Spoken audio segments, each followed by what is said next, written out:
All right, how's everyone going today? How's everyone doing today on this Saturday? So sound check 1, 2, 3. Please let me know if there's anything too wrong with my sound. Otherwise, hopefully it's okay. Let me know in the chat if it's too high or too low or something like that.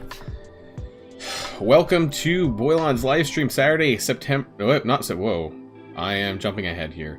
January 23rd, 2021. Can't believe where's the days gone. I actually don't even know. That's why, you know, I said that, because just God, the days really just kind of go by you these days. Anyways, we have a lot to talk about today. We have that blog post from yesterday, which I need to bring up on the side for us to talk about later on. Yeah, there was quite a bit in there, particularly the kits, obviously, for Jubilee and Bishop. Kind of forgot there for a second. And then, of course, the stuff to do with Doom Raid. So that's going to be really interesting to talk about a bit later. But while we wait for some people to get in, I do need to do another Blitz rotation, which probably doesn't come as much of a surprise if I need to complete that the stupid covert ops event before the reset in 4 hours. So I need to do one more really quick rotation. I think I'll be done after I clear this. I'm always concerned about my Blitz matchups. Like, I think I could beat this, but I have a feeling that I'm gonna lose this. I lost it. Okay, I kind of thought that was gonna happen. Wow. Okay, so let's jump back to the bottom of my roster and work our way up rather than from the top. Hey, how's everyone doing? So, as people kind of flood in, or well, not flood in, but slowly come in.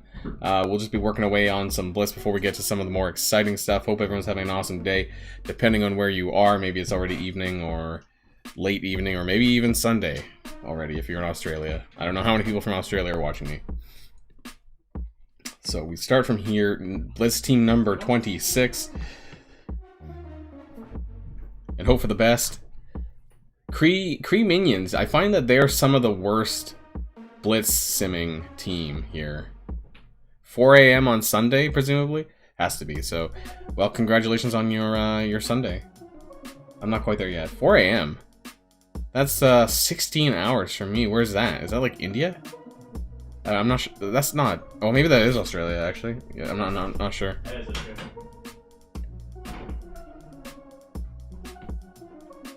Hand, yeah. I don't even use my hand team anymore. I use it for intentional drop downs if I'm looking for it. Alright, so far so good. We just need some wins. I'm I'm hoping to... Well, what was the blitz estimate for Kitty? I think for 55 shards is something like 23 million, maybe.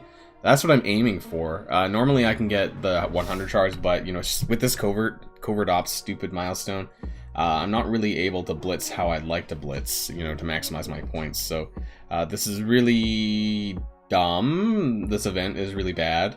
And it's way worse, like I said, than the anti-venom symbiotic milestone, I think, because they're asking us to use characters, at least in raids anyways, that are pretty trashy. So I don't know about you guys, but for our alliance, we actually dumbed down to Alpha 2 because it's unrestricted in terms of what characters you can use in what lanes. So I don't care too much about my rewards necessarily in the Greek raids. I know it's like part of a gold orb, but, you know, I'd rather do that than dumb down to like Ultima 6.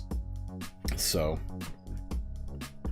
yeah, hopefully you guys are having an okay time with the event. It is pretty crappy, but, you know, it is what it is. You got to make the best of it somehow, and for me, that's Alpha 2. And hey, Too Easy and everyone else who joined the channel, joined the chat in the last few minutes here. We're just kind of doing a really quick blitz rotation.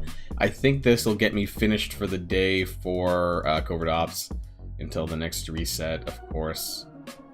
Trying to navigate this blitz simming. Kree Oracle, hopefully this is a win, right? It should be, okay. Sometimes I'm like, can they win? X-Force seems to have some difficulties with winning as well from time to time. So here, like, I'm kind of, yeah, okay. It's really sketchy sometimes with X-Force. They don't always win. How do I like the Armory 15 orbs? I did read on Reddit that actually it's 4 G15 minis and not 3. So there's actually 2 in the center and 1 on the sides. So that's, I guess, 33% more than I expected, than they advertised. Even it did say in the text, it said 4, but if you looked at the drop rates inside the orb, it looked pretty weird, so. Yeah, X-Force for some reason just does not win as frequently in Blitz for some reason. There we go, Defenders beat Defenders. That's surprising a bit. Okay, so let's go back down to number 10. Hey everyone there. Hey everyone who just recently joined. How high are my chances to pull a 7 red star on Iceman or Bishop? Probably not very high because you pulled a 7 red Guardian, so all your luck has gone down the tube. So, good luck, Commander. But hey, you never know. You never know. Is Iceman today? Is that what they're thinking? Or is there going to be a break until maybe Monday or something? Do I raid? Well, everyone raids, right? Most everyone who plays this game raids, if that's what you mean. Unless by raid you mean, like, something else. Do I raid live stream? What? Sorry, I don't understand the question. Do I live stream raids? I guess so, once we get around to it, if that's what you mean. Ultima's 7.3 is what I'm currently on. Alright, we're almost done through here. I don't think live streaming my Alpha 2 is going to be all that exciting, but hey, I can show you that anyways. Oh, oh, is it a Twitch thing? Okay, well, I don't really... We're not on Twitch, we're on YouTube, so... probably not, then, if this is a Twitch thing. Oh, is that like, side minigame thing that people do sometimes, or something? I've kind of seen that from time to time. It's been a while since I've been on Twitch, to be honest. My day is going okay. I woke up really early this morning at like 5 a.m. and because my partner went to work, who works in a care home, and yeah, so I was up really early. I tried to get a nap in, but it was tough. So yeah, I'm kind of tired actually, but we're going on anyways, well, at least for 2 hours today. There's quite a bit of stuff to talk about, especially from the blog post yesterday, which was a better blog post than last week, admittedly, so there's some stuff to talk about there. We've got some more war to do, and I want to talk about, it might come as a spoiler, but I don't know how many people watch WandaVision episode 3, but there is something in there that might give us a hint at what might be coming maybe for patch 5.2. So WandaVision will still be running at that point, so I think that might be something that maybe for the Young Avengers, or some sort of WandaVision team, maybe, that we might get. So here we are, finishing the Covert Ops. And I'm not going to open my orbs right away. I don't really need them right yet, so I'm going to hold on to my Armory 15s and 14s to kind of open them all at the end for what it's worth. Although it doesn't really matter, I guess. It's pretty unexciting, the orbs. It's not like they have an overly higher chance to drop something, so maybe I'll just open them later. But and speaking of orbs, actually, I have 50 premium orbs. So I opened 100, I think it was 100 premium orbs or so I opened for that call opening on Christmas Eve. And so I guess within a month I got 50 premium orbs. I'm not sure really where they're all coming from, but yeah, I mean, it doesn't have to be a WandaVision team. It could be Wanda and Vision being usable with the young... I don't think that's likely, but maybe some sort of like cross synergy with some of the young Avengers, maybe. I'm okay with that. Yeah, WandaVision's okay. I mean, it depends on what you were expecting, I guess. I don't know really what I was expecting from the show, but, you know, as long as they add some stuff here and there to make it more interesting. Hey, Russians Pies. Welcome to the live stream for the first time. So we're gonna do an arena match here, and then we're going to go over to Ultimus, I think, and then after Ultimus, we're gonna do War, and then after War, we're gonna do... Actually, I'm gonna check War really quick after this, really quick, just to see how bad it is. And Dark Dimension 4 is also on the agenda, so if you guys are curious as to where I'm at in terms of Dark Dimension 4 progress, technically I am ahead of the videos that I've been putting out for Dark Dimension 4. I've been releasing them every 2 days or so. So I'm actually on Node 6. I released, I believe, the finisher for Node 5 this morning, a couple hours ago. So I am on Node 6 now. Hopefully we can get a little bit more progress there.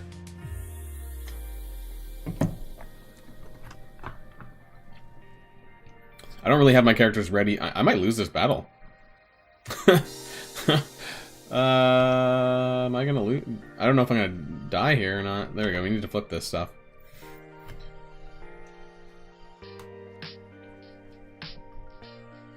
Okay. Oh, wow. That Thanos is really low there. Finished all the daily and weeklies today. Are we talking about the the real-time arena stuff? I still have a fair bit of real-time arena to finish off. Alright, here we go. Thanos ult with offense up, and that just blew everyone away. Look at my Ebony Maw. He's got like a sliver of health. I don't know how he managed to hang in there. Do I Black Bolt? I feel like this is awful slang for something. Do I Black Bolt? Is this a like planking or something? You know, I don't know. I do have Black Bolt. I don't know exactly what you're asking though. 4 days away from hitting 70 and being able to Dark Dimension 2. Well, hopefully you got the right characters built up and you're ready for that, or at least have a couple of the, you know, really good characters to run for that. So let's... Okay, apparently it's over... Oh, it's been over an hour, I guess, and more. I forgot. I kind of started my live stream at different times now on Saturday, so it's about a half hour back than what I normally would. So let's check out Alliance War and see what's going on here today. Little Engine... I always have to keep track of who I'm playing and whether or not I've played them before. We're so close to Platinum 4. Why are we split? This is not cool. I don't like it when this happens. Why did we split attack? We'll talk about Jubilee and Bishop in a little bit. I don't want to spoil it for people who are interested in my opinion. Let me say this, though, that the Astonishing X-Men look I'm mildly curious, and I said this in my Discord. They're interesting, but at the same time, I think for non-whales, realistically, are you going to want to put 2 to 4 star characters, you know, 5 with Jubilee, I guess. You know, are they going to be usable at a very high endgame level? Probably not. But, you know, by the time that they become farmable, yeah, I think that's something worth talking about then. You know, we don't even have symbiotes fully farmable yet. And they're already wanting to bring a brand new raid team upon us, so I think it's a bit crazy. Flight Deck 1, Flight Deck 2. Why was there such a cross-contamination here?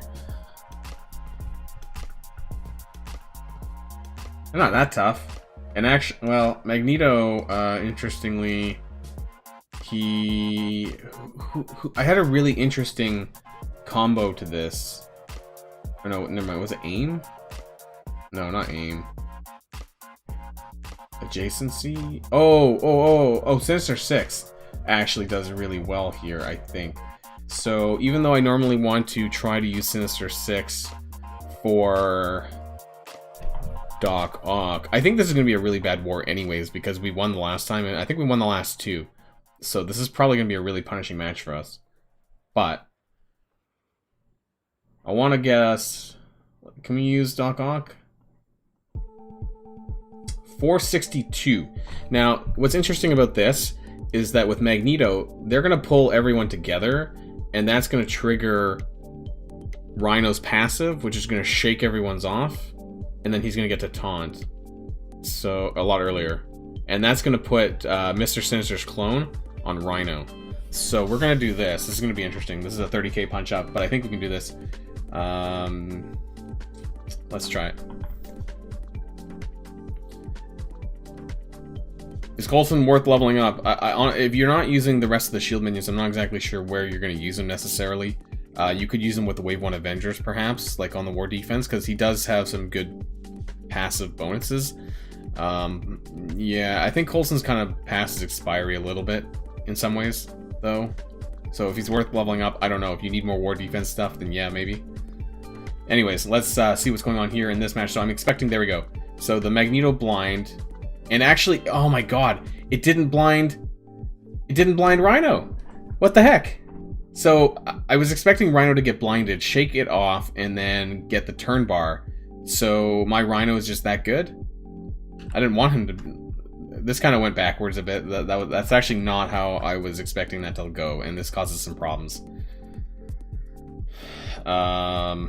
We need to... Well, he's got immunity now, so that's not a... And now we can't use the ultimate. This is going to be a bit bad. Which characters do I like? A ton of characters. I want Apocalypse to come to the game. Everyone knows that. So they just cloned Electro. This is actually going not so hot here. Yep, this is not how I expected this to go over. Because now we're a turn behind on a lot of things here. Got to shake off that slow off of Doc Ock though, but this is going to be a bit awkward. We're already a minute and a half in, so I need to concentrate here a little bit. If I can even salvage this. Getting a lot of ability blocks and AoE. This is really not very good. Not good, not good. Why did my... I want to know why Rhino didn't get blinded. Because he should have. This is crazy. This did not go the way that it was supposed to go. And that was supposed to go on Emma Frost. That was so dumb of me. This has been really poor. That's a lot of bonus attacks, but that even didn't do much because of the defense up. Oh my god. One attack screwed over everything. I'm gonna run out of time. They're not really killing me here, but the problem is I'm not really damaging them very much here with all these buffs. Hope for the best on that. We got some ability block extension on... Oh, no, wait, no. That was supposed to go on Emma Frost as well. Yeah, this is going horrendous. We're gonna time out, probably. This is the problem with Emma Marauders and Doc Ock team, is that they don't really have the good damage to support killing them. There's just too many... Look at all these regens, minor regens, and whatever else. Way too much. Like, I don't even know what the... I was about to swear there, which I'm gonna hold back from, but that's how frustrating these matches are.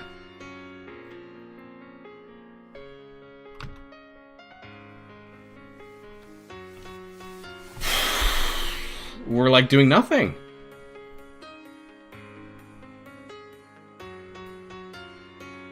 This is rough.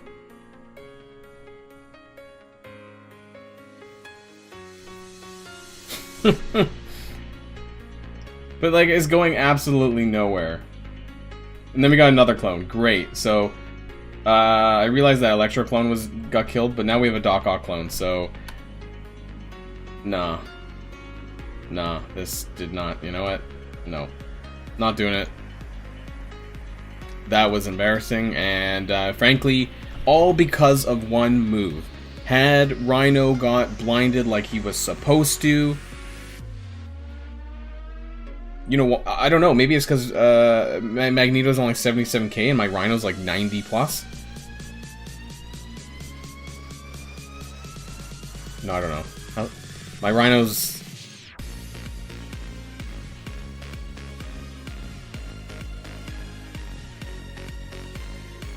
Where is my Rhino? Is he that low? 75k. Okay, I'm surprised. Rhino resisted it, yeah, but I don't want him to resist it. I wanted him to get hit by the blind, and then he gets the 100% speed bar, and then he taunts, and then he shakes it off from everyone else, and then Sinister clones Rhino. And that's what is... And then the fact that we, you know, I could try it again, because that was really unlucky, and shocking, because I've done this match before, and I won.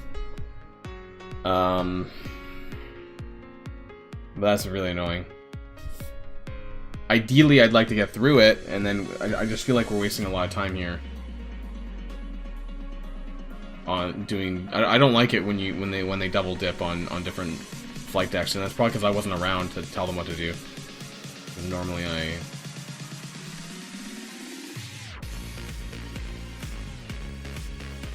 What are they doing on my side? Cargo bay? That's not a surprise.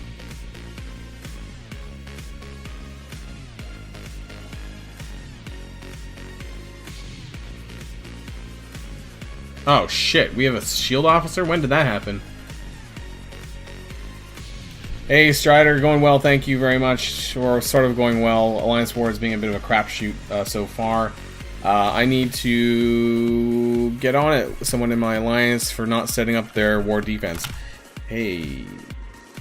The wrong channel. 1 second.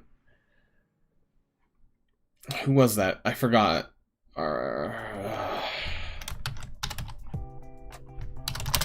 Set up war defense when you left. Oh, yeah, I don't think this war is going to go so hot. I was wondering, you know, it's funny because they actually punched down the side that didn't have the shield officer, so now we're going to lose, you know, 90 points for free here. So I think this is going to be a pretty bad war. So for that reason, you know what, I think we're going to probably lose this anyways. We won the last 2 wars. I'm going to do this again. I'm going to do this exactly the same way and show you how I hoped it to happen. And we're not going to dick around. We're going to just go straight in because I know that time is of the essence when you use Doc Ock against Emeralds. It can get really close. So we need to do this as quickly as we possibly can. So let's do that. I'm shocked that Rhino resisted Magneto's blind. I thought he gets enhanced focus. Okay. Okay, come on. Oh, Rhino had deflect. Is that why? There we go. Okay. Alright, there we go. Okay, so shook it off, everyone. Here we go with the taunt. And so that'll get Sinister to clone. What? You are joking me. So, okay, Mysterio hit Rhino.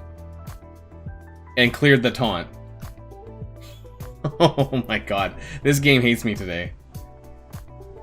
I don't stream on Twitch. No, not yet. I only stream on YouTube for the moment.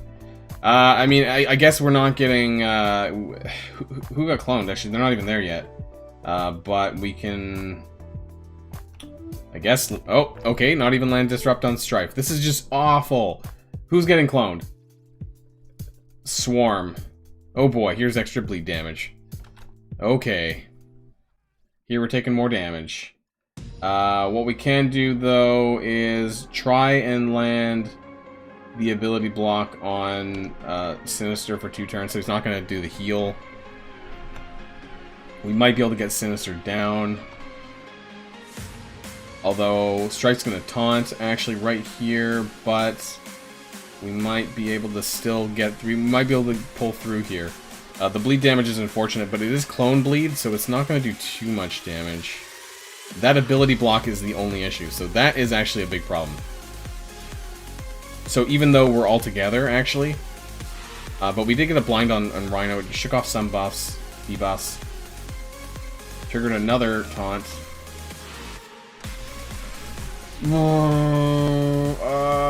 Oh, actually. Oh, come on. Come on. Oh, come on. Sinister. Oh, we got him. Okay, we got Sinister. So we might be okay. But Doc Ock has an ability block. I don't really like that. That's a bit of an issue here. And interestingly, I really need to kill that swarm, I think. Die! Let's get a slow onto Emma Frost, so that'll help quite a bit, I think.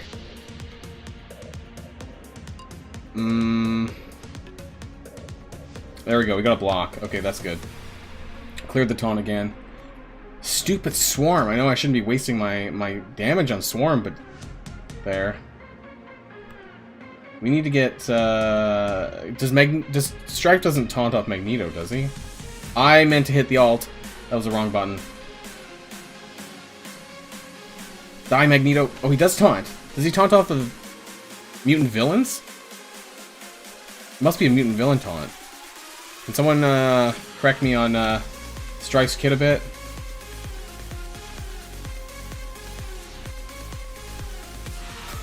I'm hitting so many of the wrong buttons here. I'm just trying to do this as quickly as I can. Oh my god.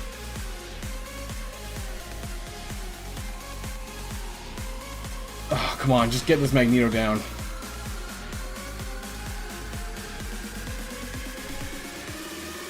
Okay, Magneto's down. Let's try to get Strife down. You know what? I think we can put this on auto. Auto's a lot quicker. I should have saved that, that Mysterio ability block for Emma Frost.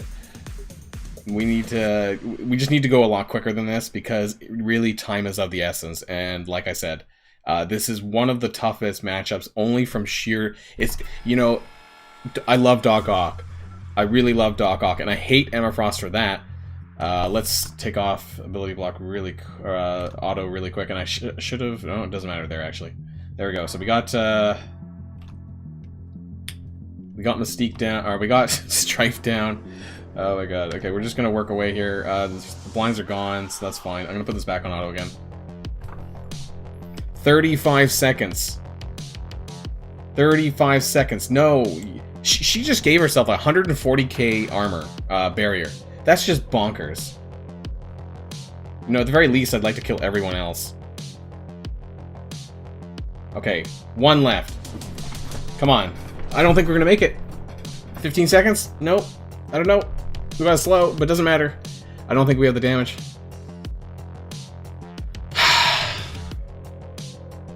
I'm gonna use this in a video title. Oh no! No! Oh my god. Oh my god. This is gonna go in a video titled Emma Too Good. Because her sustain and her barrier and her everything else is just so crazy. The Magneto was an interesting touch. I don't think I ever recorded a video actually of this, so this is gonna go in my back pocket somewhere, I think, for later. But oh my god, this is like, but it's, they can win. Okay, so don't get me wrong, you know, Doc Ock Sinister Six can beat Emma Frost Marauders. It's tough.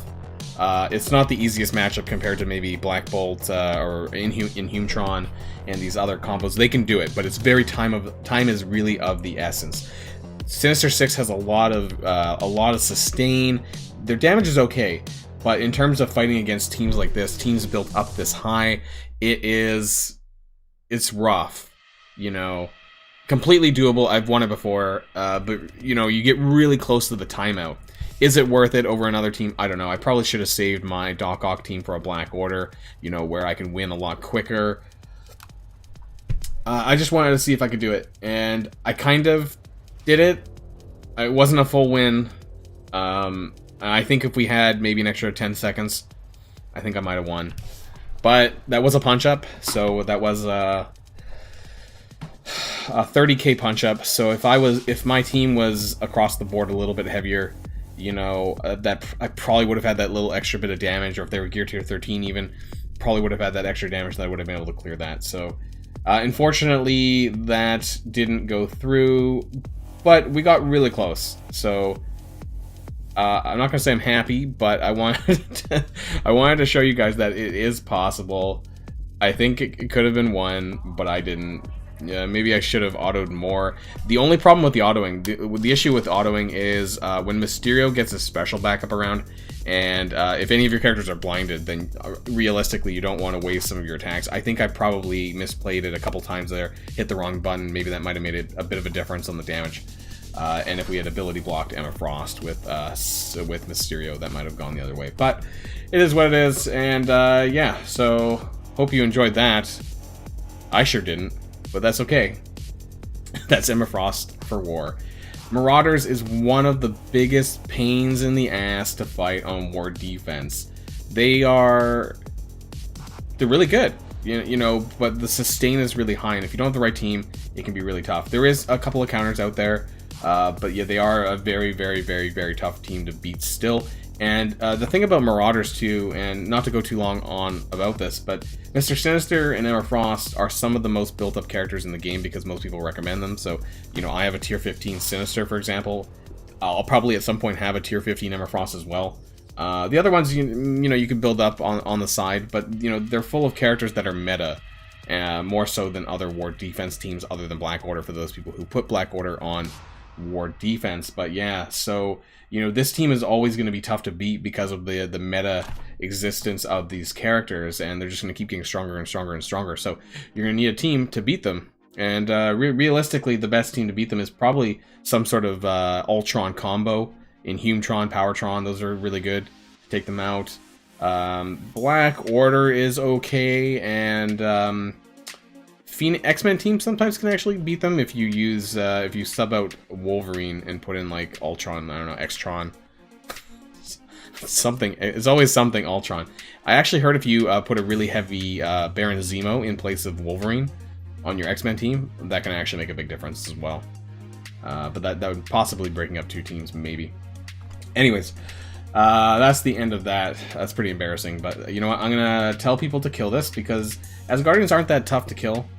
And my alliance should be able to finish this off. I don't know why they went over here. So again, I don't know if we have any hopes of beating this, winning this match. Someone in my alliance accidentally left the alliance, and that caused that hole in the shield team. If you saw it on the Plug Deck 3 on my side. So he left somehow accidentally, or pocket joined another alliance, apparently. And so that kind of screwed up War, I guess. I thought he would have already put his War defense back up. Clearly he didn't. Strider, I already answered that. I don't stream on Twitch. I only stream on YouTube, so unfortunately I don't really have time to do more than once a week live streams, really. Sometimes twice a week, but mostly once a week. And I do that here on YouTube, so yeah, nothing on Twitch at the moment. But we're going to jump over to Ultimate 7.3, I think. Actually, you know what? Oh, actually, we don't really have much to do, so maybe not. Let's, I'm trying to time, and so my apologies to everyone else. I'm trying to time my Covert Ops milestones so that I kind of maximize my raid usage to use military characters on that, so I might not be able to do everything that I would normally do. But let's get on to some Dark Dimension 4. I think that's what's next. And after Dark Dimension 4, I kind of want to talk about the blog post from yesterday with you guys and see what kind of opinions you guys have over the Astonishing X-Man, the Bishop and Jubilee kit, and possibly some maybe not WandaVision spoilers, but some characters that might be coming to the game again in the near future. So, Dark Dimension 4, where am I on the leaderboard? I am number 689. For now. I'm okay with that, I guess. But if I beat Node 6, I'll be somewhere up here, I guess. We have a little bit ways to go, so this is Dark Dimension 4, node number 6, aka Global 3. We're going to be jumping back into battle here. Now, for those who probably weren't with me yet, because this is on a live stream, I have done 4 really terrible attacks. The first one was okay, and the rest weren't so good. We're technically on Wave 2, so you guys might be seeing this ahead of my normal videos, where I have already done these other attacks, but, you know, I release my videos in a different order than my live stream, of course, because it's live. So you're seeing this a bit ahead of into the future. So we're going to jump back into here, and I'm going to have this video of the first 3 attacks out over the next couple of days anyways, if you guys want to catch that. And that first wave of node number 6, it is pretty rough. I think the second wave is even rougher though. So we're going back in here with the foursome here of Mr. Sinister, Baron Zemo, Ghost, and Sabretooth.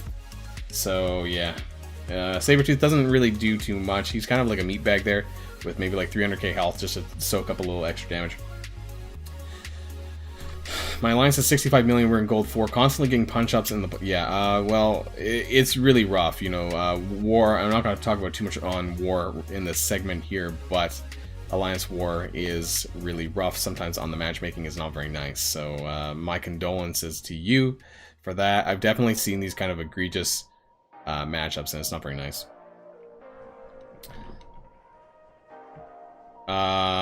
Gear 15 Shield Trooper. Yep, some people have definitely done that. But it's not very good. Agent Coulson from this wave will always perform his special ability. Spider-Man Miles will always perform his ultimate ability. So I managed to do a little bit damage on here. It's a really tough wave. This is a really tough wave. Symbiote Spider-Man makes for a very good clone, but I'm finding, and this is interesting. So I just want to point out, I actually had Symbiote Spider-Man, Miles, and regular Spider-Man down the same amount of hit points that these guys did. And they're back up to full health. So I think this is in relation to their passive, that in and out of battle, it gives them a 20 to 30%, whatever it is, Hero Spider-Verse health boost or something like that. And I think it's impacting Dark Dimensions so that if you don't damage them over a certain threshold, that they keep coming back with full health. And I think that's a load of crap, because I think Rhino used to have something similar like this in Dark Dimension 3, I'm pretty sure, and they fixed it, I think. I forget which node this was. I believe this was in Global for Rhino. But it looks like this is happening again here with Symbiote Spider-Man triggering their passive on the others. Because they're still at full health, and if you watch my video from the time before, they definitely had less hit points than that, so this is really annoying. Do I have a planned 5th character for my team? Well, not for Global, no, because I did have 5 characters. That's what you need to get into Dark Dimension 4. 2 of them are Cosmic, which I can't use now, so yeah. Not yet, no. Maybe for the second run. Now, this is a bit of a problem. I was originally intending on getting Nick Fury down first. I think that, and then Coulson second, and then trying to take Symbiote Spider-Man as a clone. But we'll see how this goes. It's a lot of damage on this wave, and it's really hard, and having Ghost slowed, that's not really nice either. Not that it made a huge amount of difference, it seems here. Let's try to knock back Symbiote Spider-Man's cool turn bar a little bit here. This is a really, really hard wave. I'm having a hard time with this. The damage is very slow moving. And that didn't chain the way I wanted it to. So... 2 turns defense down when I can't cleanse. That's not very nice either. I think we're still a couple ability energy away from Sinister's clone, so I don't know if this run here is going to go very well. I do have some dark energy. I might be able to do a second run here, actually, on live stream here for you guys. But I'm not... You see, yeah, Baron Zemo's already getting his butt kicked here. I think we're just going to have to take this on the chin here. And basically, probably one of my worst runs to date. But at least we'll have the ability... You know what? I should have healed, maybe. You know what? Actually, let's redo this. So we're gonna redo this one more time. I'm gonna heal because with Sinister, because I forget that Sinister does get 3 ability energy on spawn. So we're gonna redo this one more time, and then I think we're gonna do a second run with my dark energy that I have saved. I should be able to revive 2 characters and then use power cores for the others to get a second run in today. Yeah, this is a really challenging wave, and apparently there's some people who can one-shot this node, but I find that very hard to do, and yeah, this is not. You really need to have like the 0.5% RNG to happen. You know, the best possible situations, the best clones. You know, and keeping everyone alive. It's just, even with my ghost, it's a lot of damage to take here, and I know Sabretooth doesn't really contribute a lot to this, so I could have had some better characters. A proper tank would have been nice, actually. Still really annoyed by this sort of symbiote Spider-Man passive bullcrap, but it is what it is, I guess. And we're really far away from Ghost Ultimate, unfortunately. But let's try and knock back Symbiote Spider-Man's turn bar again. Who's my favorite character? Who's my favorite character in what? In Marvel Strike Force or in Marvel? And that just chained the exact same way the second time around. Oh my god. What's my point total in Blitz so far? Not all that good. It's, I don't know, I don't remember. This is that low. Yeah, I'm going for the 55 shards. I feel like maybe, I don't know, maybe there's some... I've had a couple of people ask the same thing. And I'm wondering if there's like bots in my chat, which would be surprising, but okay. Anyways, in Strike Force, and everyone's just dead already. I kind of go away for a second, and then everyone's dead. So, oh boy, we're just gonna save our cooldowns at this point. It's over, and then the Nick Fury summons really are just a pain in the ass as well. And then they're healing. Ah, god. See, I'm really frustrated. No. See, that Nick Fury special there is just going to heal them and the shield minions. There's a lot of unnatural healing going on in this node. Between Nick Fury's special and the Spider-Verse passives, it's just really frustrating. Let me put it that way, to put it mildly. Favorite character in Strike Force? Thanos. To be honest, none of the characters that are my favorite in Marvel are in Marvel Strike Force yet, so I can't really answer that question truthfully.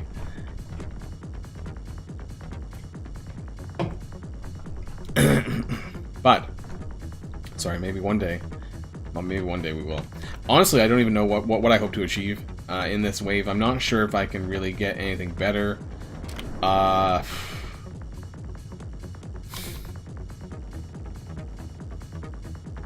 Really unhappy. Maybe we need to start the chain at Miles with Sabretooth and it'll go around that way rather than end at Miles.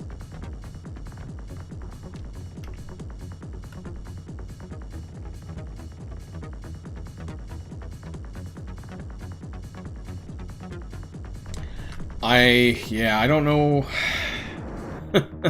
Like, it doesn't even matter. Like, there's just, even with offense down, they hit really hard. Like, this is really tough here. And of course, they're disrupted, so Sabretooth didn't get any offense up.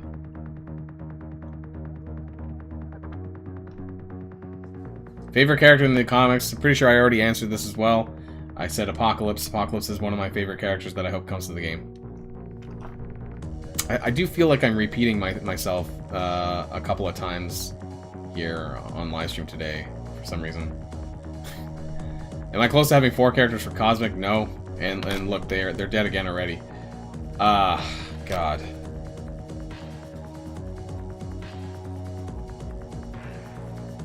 I'm really angry with this.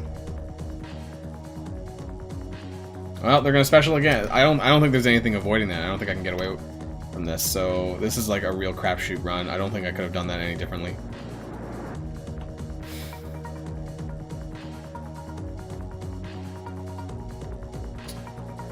I'm going to be taking up Minerva and Proxima as my other two characters for Cosmic. I don't even think I did positive damage there.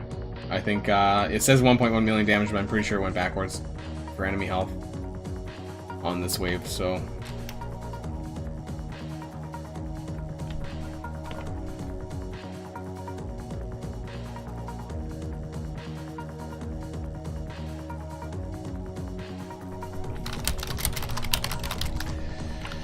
Right.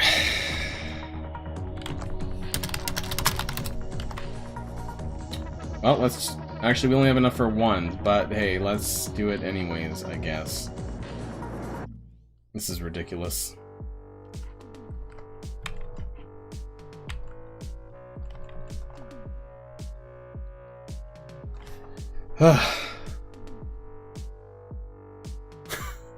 Dark Dimension... for node number 6 can kiss my ass, because this is really being a super pain in the ass. Yeah.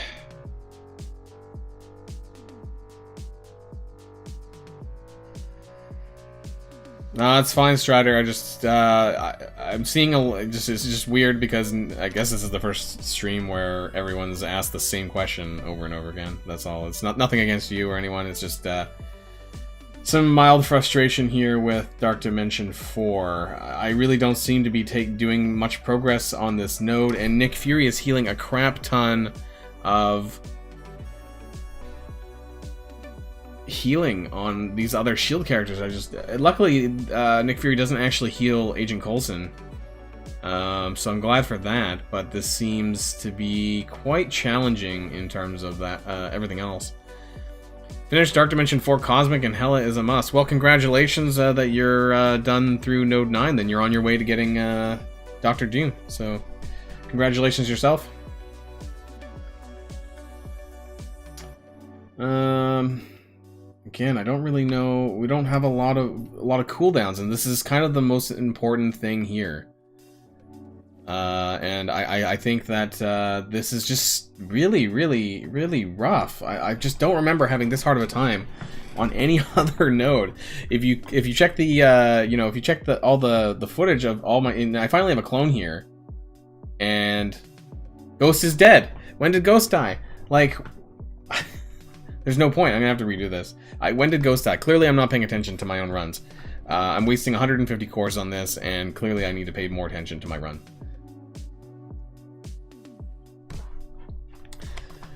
Super frustrating. Every other node up till now has been quite, I wouldn't say easy, but it was a lot more manageable, and I'm having a hell of a time right now on this node, and it's not a lot of fun. God. I don't know, maybe I need to watch someone else's video on this wave, and maybe I'm doing it wrong. Maybe it's my characters. I'm struggling, to say the least. The first wave wasn't that bad, I guess because there was no healers. And, like I said, the Spider-Verse characters are healing without actually healing. So that's a bit of a problem here. I think we need to get Nick Fury down, because if we don't get Nick Fury down, it's gonna go to crap. We did get a vulnerability there, for what it's worth.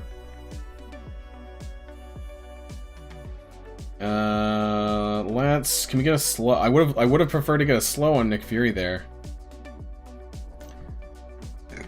Oh god. Okay, we're still alive for now. Can we get the clone? The defense down really is not helping.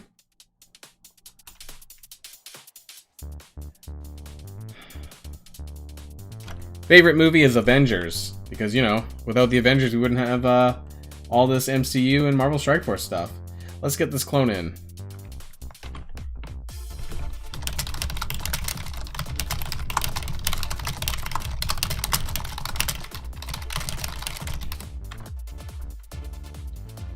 Okay, so this might be okay. Ideally, I'd really like Simi Spider-Man to have his ult, and then I could slow them all. But I don't even see. Ghost is dead already. I don't know, guys. really frustrated here. Like, my clone does nothing because nobody can survive long enough. I don't know what to do. I'm actually genuinely at a loss for the first time in ever. I don't know how to proceed necessarily with this, with what I have. I haven't seen a roadblock like this since, like, Double Fist, Dark Dimension 3, Node 7.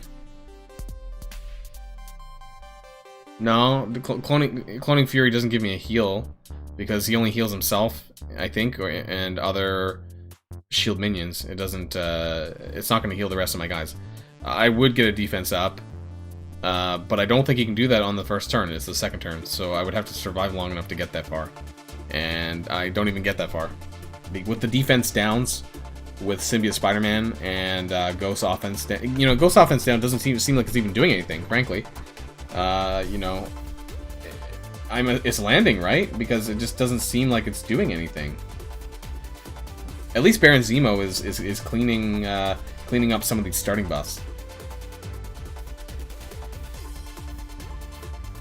You know what? That's a good idea. If this goes really poorly again, what we could do is we could do 3 people on this side, and then put Ghost up on this other end here by herself or something, because we need to keep her alive probably as long as possible. I don't like the fact that she got slowed, but it doesn't seem to matter too much here. Can we get a slow? There we go. We got a slow on Nick Fury instead. It's just, there's so much damage going around. Even with offense down, it doesn't even matter. But I think... yeah. Okay. So I'm gonna go and rechange... I'm gonna delete one of my save squads and then create a new one. Just for this. So, my apologies, guys, for having to do this. This seems to be perhaps... I should have done this a while ago. And we're gonna go into our save squads here and... we're gonna dump whatever this is. And we're gonna create one here with my global characters.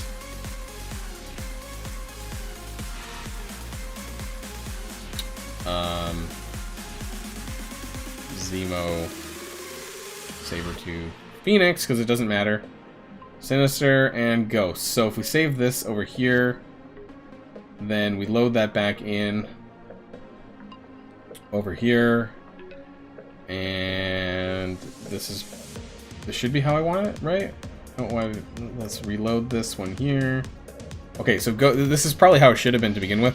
So when it turned, I don't know why. I don't know why it took this long to make it. But if we get hit by it, because what was the big problem was Spider-Man, OG Spider-Man's defense is down.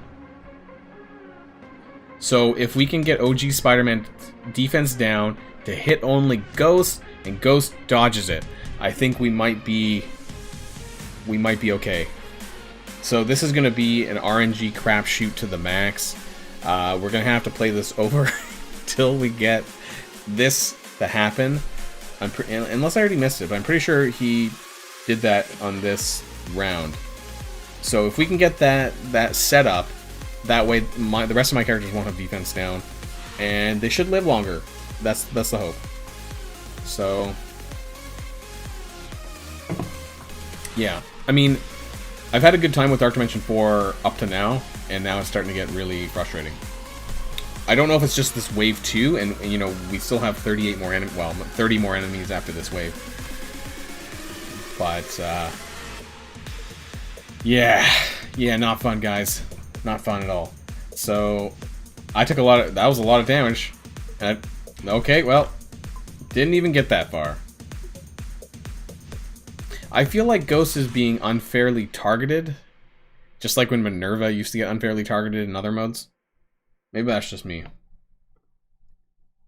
And I'm sure this isn't fun for you guys to watch, watching me get frustrated and wanting to, you know, rip my hair off and probably swear and all that kind of stuff, because that's how I'm feeling right now. This is very frustrating. Very, very, very, very, very frustrating.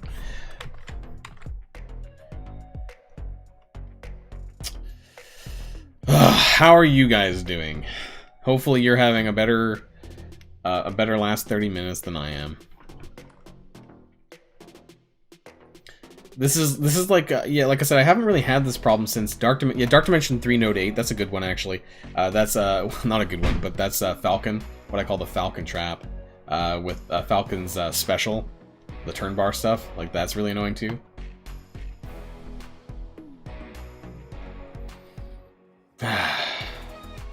Okay, come on.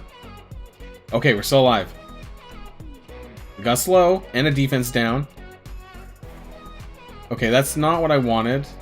Ideally, I wanted the defense down to hit Ghost and she dodge. I'm gonna carry... Okay, so again, unfortunately, just Nick Fury isn't gonna provide the most support here. You know, I want to... If I can get to Symbiote Spider-Man round level... And that was a bad spot for him to come in on. He could have came in anywhere, and he decided to land there. That was just awful.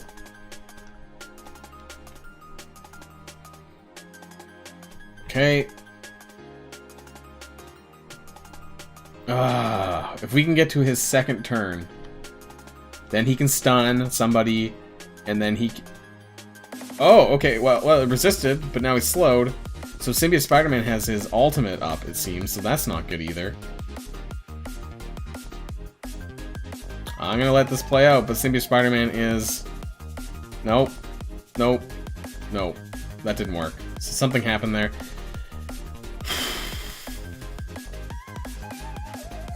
I am not having a thrilling time. I might have to come back to this. I don't think I've ever been this frustrated in anything. Actually, even Dark Dimension 3 didn't frustrate me this much. This live stream is just going to be me doing Dark Dimension this one attempt until I get the right RNG. So Symbiote Spider-Man seems to be one turn pretty close to his ultimate, so maybe I need to knock back his turn bar and try to get a slow on him with Ghost rather than Nick Fury. So I'm gonna try and get the crit there on Symbiote Spider-Man. That's what I wanted to do, and maybe we can knock some turn bar back with Ghost. We actually dodged twice there. That's really nice. Can we do that? No, I was hoping to get a slow. Okay, that didn't... I wanted to knock Symbiote Spider-Man's turn bar a little bit.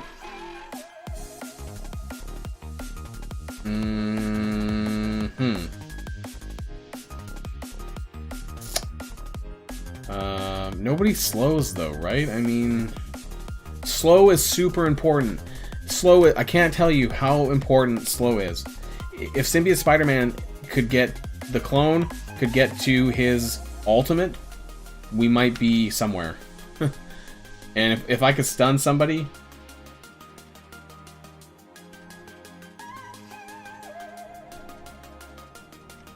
that didn't really go where I wanted it to either. Okay, we have the ability block. So, if we can land ability block here... Yeah, okay, come on, slow. How many slows? 1, 2, 3 slows. Could have been more. Okay, I think we're getting somewhere. I'm afraid to do anything, because this is probably the best set of RNG we've had. Baron Zemo got his move off. I'm okay with that. Ah, Sabretooth.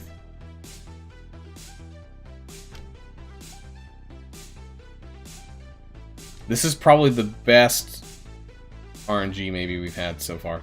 Come on. Oh, F! And Ghost died. And Symbiote Spider-Man slowed. Oh my god. Oh my god. That was actually going really well, I think. But the problem is maybe we shouldn't be focused. I don't know. I'm having a meltdown.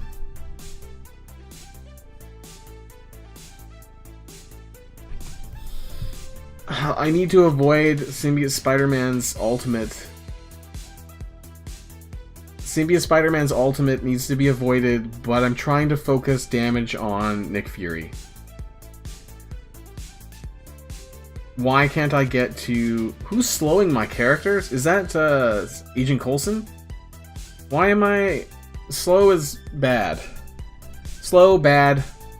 Slow, bad. Slow, bad. On me and them. Who is slowing my characters, other than shield security?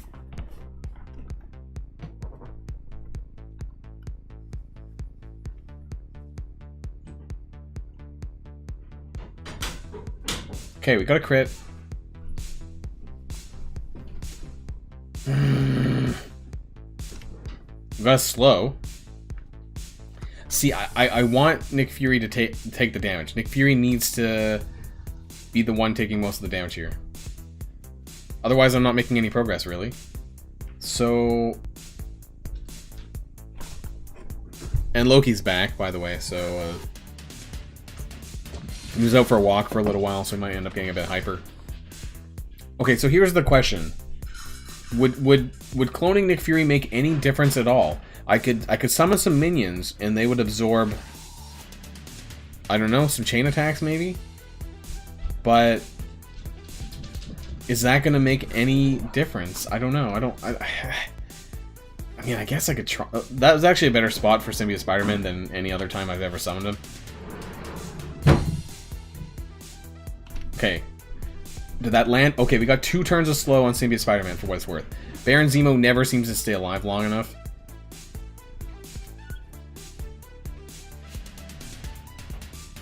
And Ghost isn't dodging... See?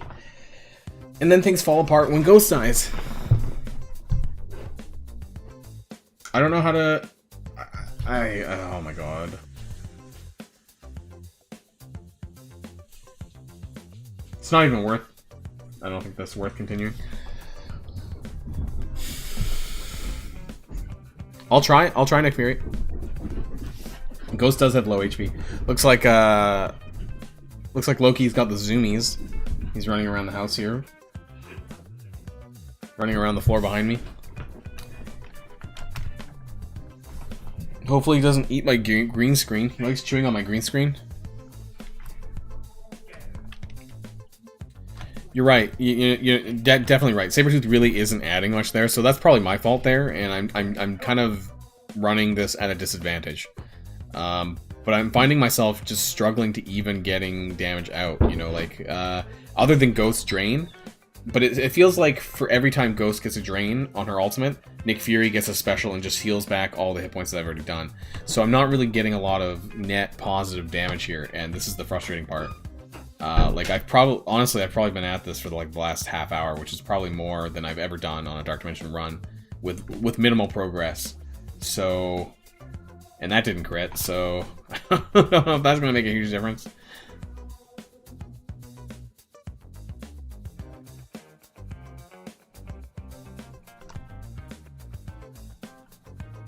Maybe, you know, like, I'm willing to try. I'm willing to try to summon Nick Fury, see if it makes a difference at all. We'll try. Kind of landed in a weird spot. And actually, interesting. Okay, I didn't know that. I can actually do that now right away if I wanted to.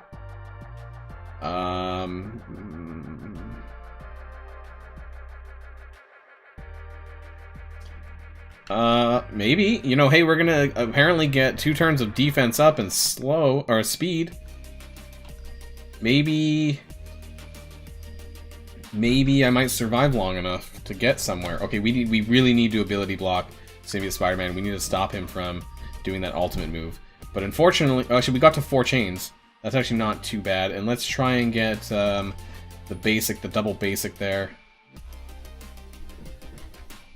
I actually think we're doing better. So maybe I apologize to whoever said to clone Nick, not to clone Nick Fury, or sorry, to clone Nick Fury. Oh no, we lost our buffs. Coulson just screwed our buffs. Okay, but we're still alive somehow here, and we need to do. We need to get more damage on Nick Fury somehow, while knocking back Symbiote Spider-Man, I think. Who is the weakest? It's not Ghost. It's actually Sinister. So the question is, do I do it or do I save it? She's probably gonna die. So here's what we could do, though.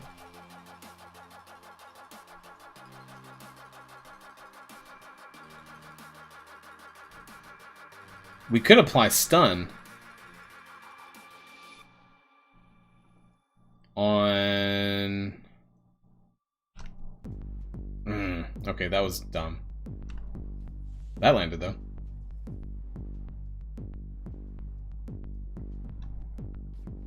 Hey, we got some turn bar back. Oh, Nick Fury's gone. And everyone... Okay, so... No, the stun is only if they have slow. So it wouldn't have worked on Miles. I don't think he had slow. The question is this worth it to save? I think this is probably the best I'm ever going to get. Actually, we have the ult. Wow. Okay, so maybe we might be able to... I think this might be the best damage that I've done this run. I think I'm going to hold this one. You know what? Okay. Nick Fury's in the red. Hopefully he might stay that way. And he wasted a summon, actually. That's fine. I got a Ghost Ultimate off, I guess. Oh my god, that was a frustrating mess. I think I did positive damage. I'm pretty sure I was at like 53 or 54 million or something like that, and I definitely did a little bit. Not a lot, but this is, yeah. I'm visibly upset over this. This was not fun. This is quite possibly the longest Dark Dimension 4 node run I have ever done. Which is going to turn into a video at some point for those people who weren't on here. But, I don't. This is probably at least 40 minutes that I spent on this one node. And, you know, not that I want people to watch all of this, you know, again, for those who are here. But it's just, it's rough. And I'm scared about the third. Let's look really quick. I don't think there's any more healers on here, on the list. Crystal's down. So Crystal was a healer from the first wave, which I killed. And there's some Black Bolts, some Inhumans, so I killed Crystal. There's a Nick Fury. That's the Nick Fury we're currently on. I don't see any healers. So I think that if we can get through this wave, the rest of them will be a lot easier. And I won't be like this. If we can get Nick Fury down, I think we can start doing positive damage. I don't even care about heal block, you know, because as long as there's no healing, then that means that I can get some positive damage in, and that means that at least I'm going in the right direction, you know, for better or for worse. Right now, it was a massive mess. We need to get Nick Fury down. That's what I want to do in the next run, and if we can get Nick Fury down, we can slowly whittle away everyone else, and then eventually we'll hopefully get through this. So thanks everyone for the patience. This was like a complete mess. Clearly, maybe I should have just, you know, clone Nick Fury from the start. Maybe it was some good RNG, maybe a combination of both. You know, where they landed when they got summoned, I don't know. But we got through it a little bit. We didn't get through it, but we did some damage, so that was some rough times, and I'm never doing that again. At least when I run through it the second time around, and I hope for you guys as well, you know, when you get to Dark Dimension 4, don't go the way that everyone else has been doing it. You know, make sure that you take up characters that are genuinely good.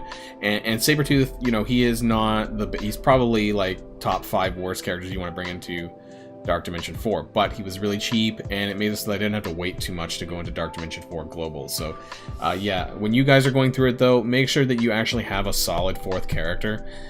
You know, anyone, really, that could have just added to that. You know, I'm thinking even Emma Frost would have made a huge difference if you could have managed that, but in terms of Global, like, other characters I would have rather had instead of Sabretooth. You know, a tank probably would have made a huge difference. Even, like, a Strife, tier 15, probably would have made a huge difference. And Emma Frost, of course, who's up here. So Emma Frost or Strife probably would have been someone that I would have liked to take in to Dark Dimension 4, and who I plan to take in probably for the second run if I can. You know, that would have made a crazy amount of difference, because like I said, slow is king. and I say this all the time, for Dark Dimension and these kind of related modes, slow is king. So Emma Frost being able to slow everyone fairly frequently too, actually, every 3 turns, you know, is really, really good. So I'll probably be finished global anyways, but it's not going to be a big deal. But for my second run, I'll definitely consider that. And I think having a tank, something to keep the damage away from ghosts for a little while, would have made a huge difference too. But, you know, it is what it is, I guess. So just don't make the same mistake that other people have done. If you're not in Dark Dimension 4 now, make sure that you take up characters that are credible, characters that you want to bring in, you know. Sabretooth was a means to an end. That's it. You know, the fact that I G15 Sabretooth was embarrassing to some degree. You know, I only have 4 red stars, so it's not crazy. You know, I'm not like 5 or higher. But it's a means to an end, and that's it. I actually put a T4 into his feral healing just for a little bit of extra healing and the assist thing. A little bit of extra damage, since I'm having to use them anyways.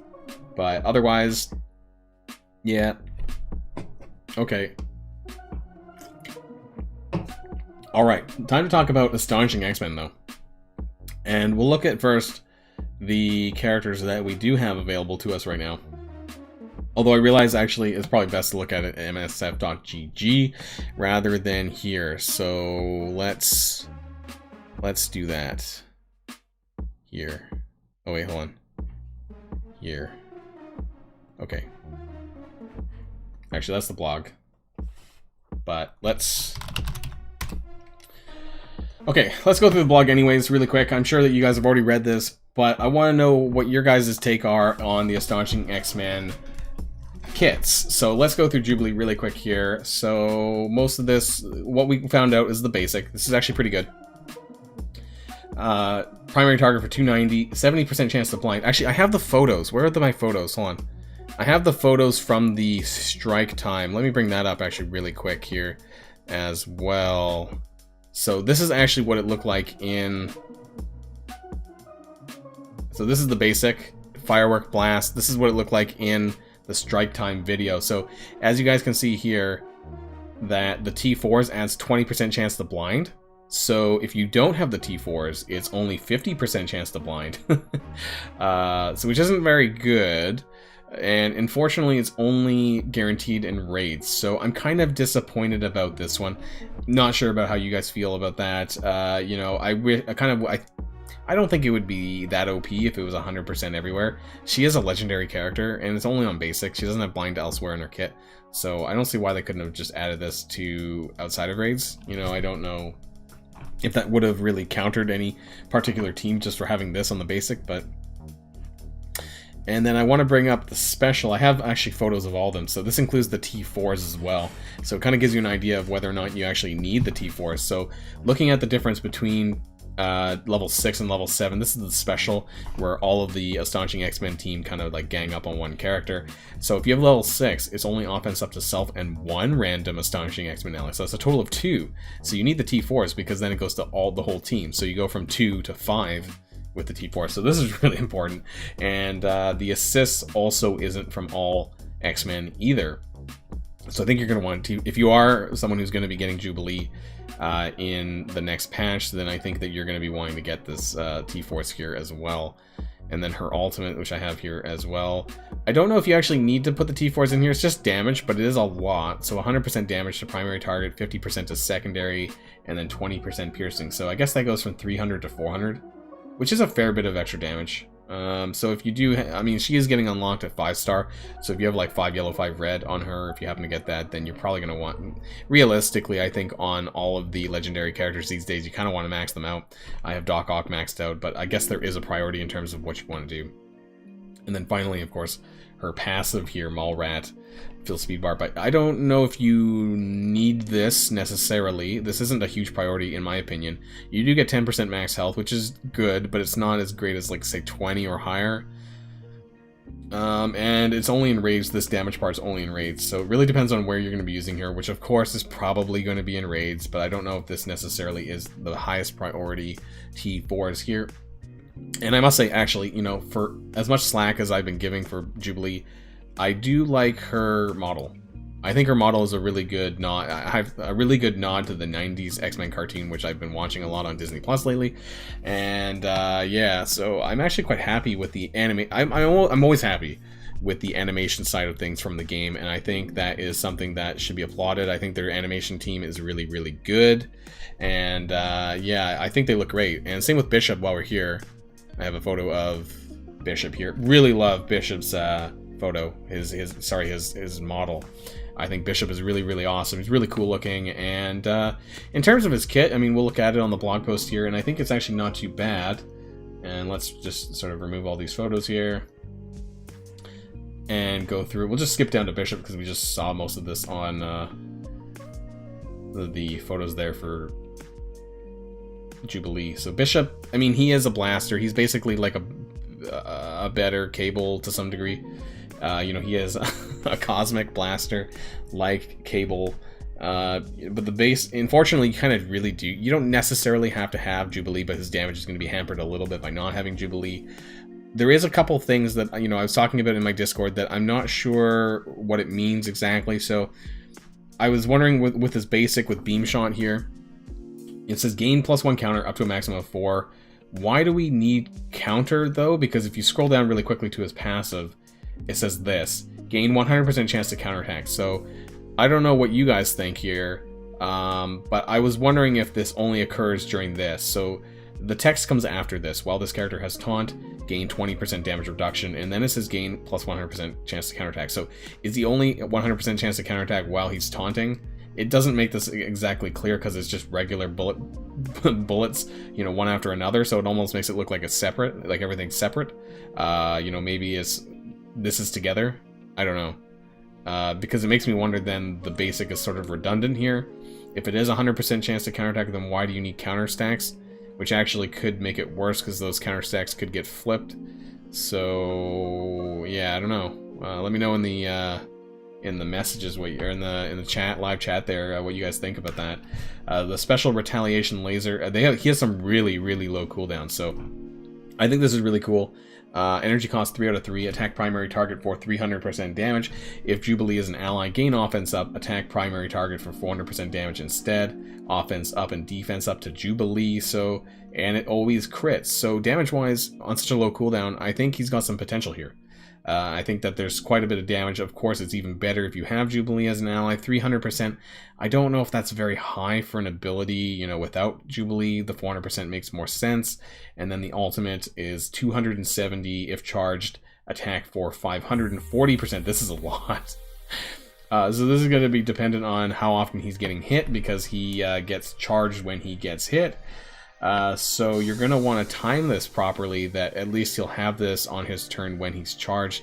This might take some micromanagement a lot, because you'll want to make sure that he has charged before you use it, even though it is on a low cooldown. So I guess that'll be up to you whether or not you want to go for the 270 or the 540 and try to wait a turn, or not, and depending on the turn order, of course, as well. But yeah, his passive is really interesting. On spawn, if charged, gain regeneration and clear charge. So on spawn, gain taunt and defense up. This is really nice, by the way, the taunt defense up, even though he only gets that for 1 hit.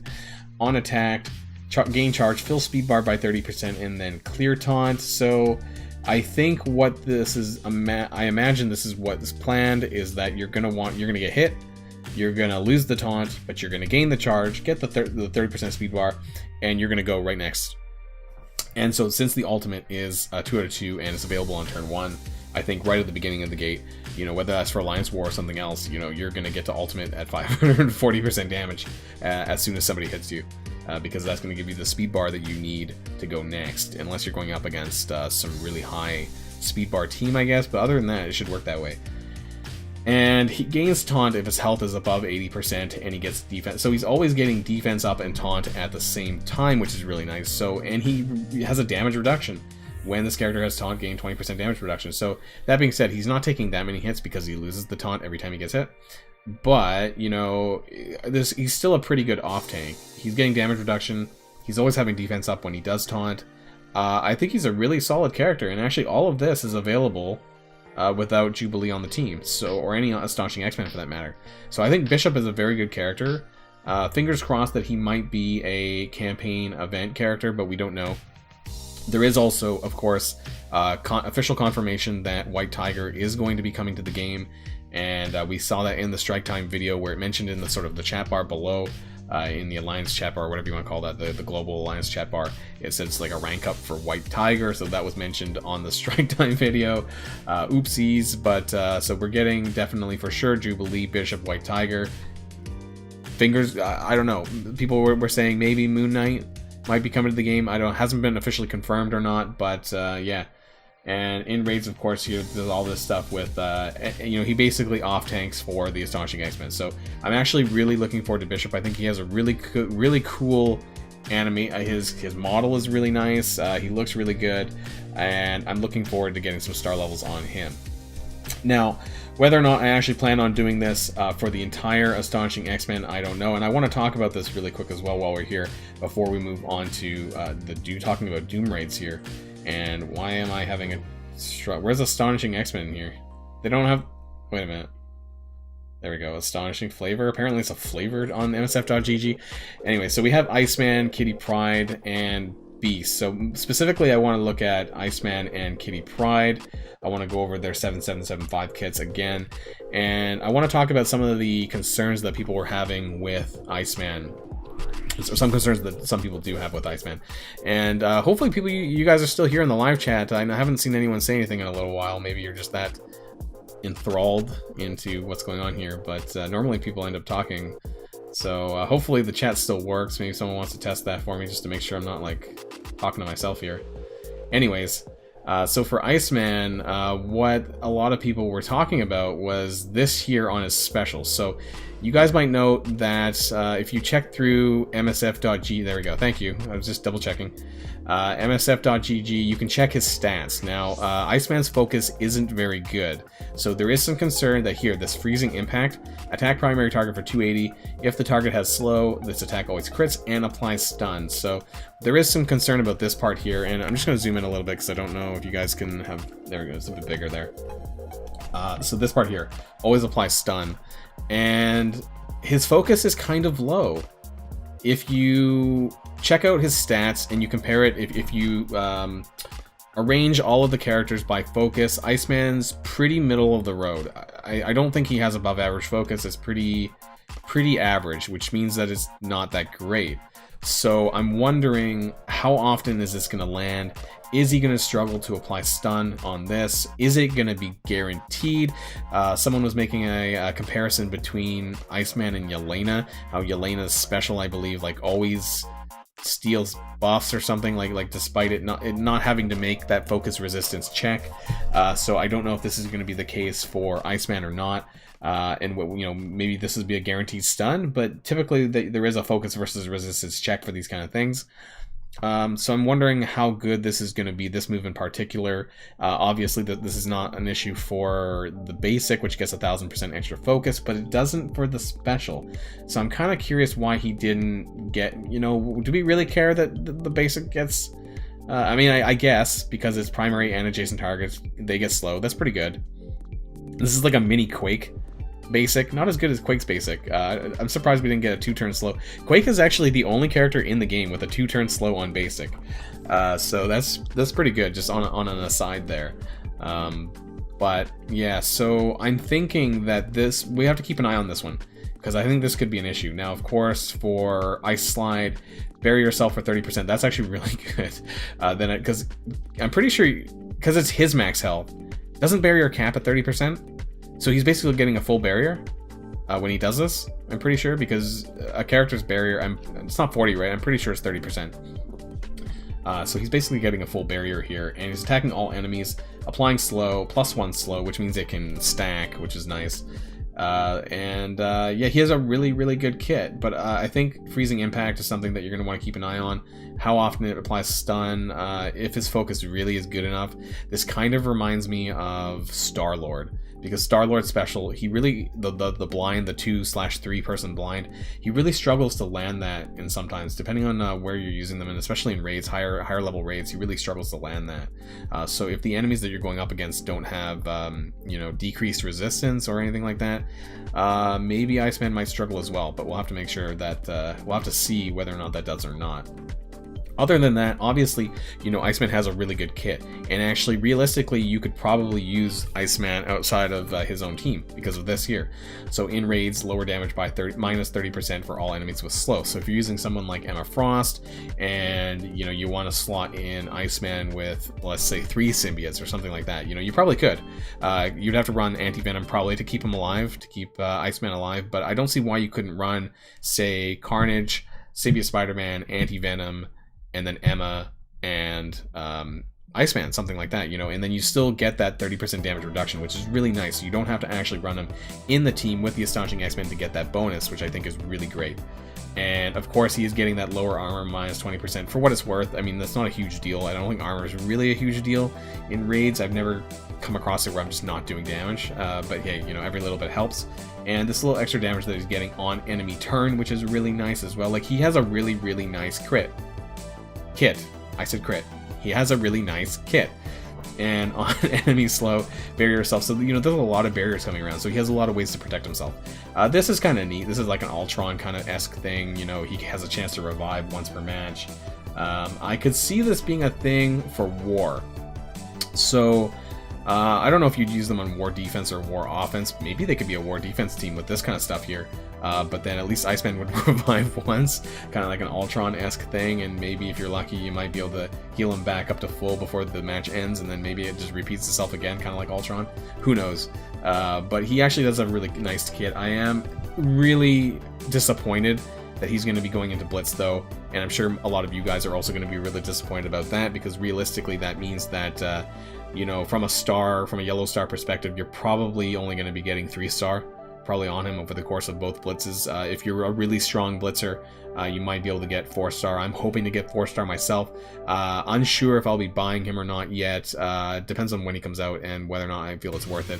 At the very least, I know I'll be getting Jubilee, so maybe I might, if I get some good red stars, I always pull red stars first. If I get really crap red stars, I normally don't buy or don't consider buying, but if I do, then maybe I might. So we'll have to wait and see for that. I'm pretty sure Barrier is limited to 30% of their max health, so that's why I think that this is actually a full Barrier, and that's actually, if you look between number 6 and number 7, or level 6 and level 7, it's 20% to 30%, so I'm pretty sure at level 7, this is a full Barrier, essentially, for himself, which is really nice. So you're definitely going to want T4s in Ice Slide. Really good ability there. And so we're not going to really talk about Beast. Beast has been out for a while. We kind of know what he does. He's kind of like a mediocre healer, not really a healer, kind of support character that adds buffs and stuff to everyone else. So he's good, but I don't think we really need to talk about him too much. So I do think that Kitty Pryde does have a really interesting kit, but I do think that there's some redundancies here a little bit with Jubilee. So maybe we'll jump back really quickly after this to Jubilee. But so we have the basic here that clears 2 positive effects. So that's really good for a basic attack. You know, they need that. They don't have a ton of ways to clear pauses. Mostly comes from Kitty. But this here, Lockheed Blast, it might be 40% of max. Maybe I'm wrong. Either way, he's going to have a lot of ways to get that barrier anyways. I don't remember if it's 30% or 40% for barrier max barrier rather. But Lockheed Blast here, attack all enemies for 280, apply offense down for 2 turns to all enemies that aren't taunting, and then flip taunt to defense down. And then if any enemy had taunt, fill this character's speed bar by 30%. So I want to jump really quickly back to Jubilee's kit, because Jubilee has this here. Where is it? Offense down on, is it the ultimate? Splitting Atoms? Yeah, in raids. So here we go. Ultimate Splitting Atoms in raids, apply offense down for 2 turns to all enemies. So I feel like this is really redundant, but this does allow you to sort of go back and forth, I suppose, you know, between using Lockheed Blast, which is also on a 4 cooldown, and this one here, Splitting Atoms in raids, apply offense down for 2 turns to all enemies. Now granted, this is in raids only, whereas in Kitty Pryde's case, actually this isn't raids only. So one could argue that Kitty Pryde's special is actually better in some ways, because this can be used at least everywhere, and Jubilee's is kind of disappointing in the fact that it only runs in raids. So yeah, there is that. And then of course this is kind of so-so. Her Mischievous Spirit alt, I mean, obviously it's nice because it applies Disrupted. If target is tech, apply Disrupt for 2 turns. Now, of course, this could be a pretty easy counter to Ultron, I'm trying to think of some other tech characters in the game. I mean, possibly Dr. Doom. When more people get Dr. Doom on the defense, maybe Kitty Pryde could actually disrupt Doom, and then he won't pick up his buffs from his Doom bots, and we might have something to talk about here about that. I don't know if chat has anything to say about this move. If there's any other major tech characters that might be buff dependent that this might actually be valid against, but to me this really shouts like Ultron and Dr. Doom, and it's kind of like those sort of bigger characters right now that we might want to target.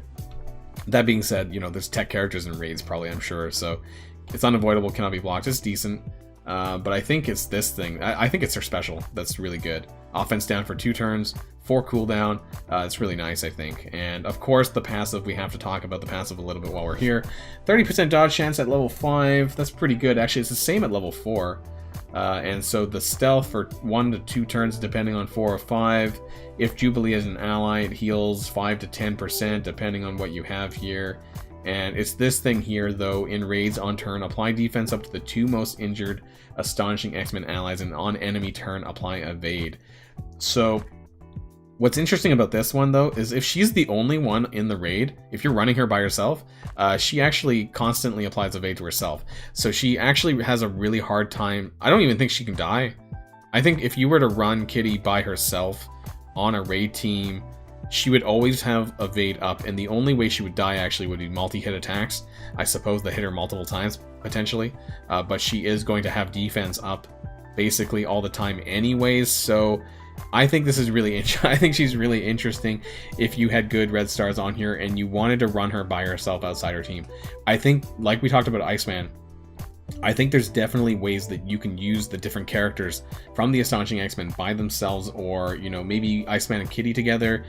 You don't have to use the full team necessarily. Obviously, it's designed for you to have Jubilee, but I think there is something to say here about running them individually. So I think that it's quite interesting, actually. So yeah, we'll have to wait and see, of course.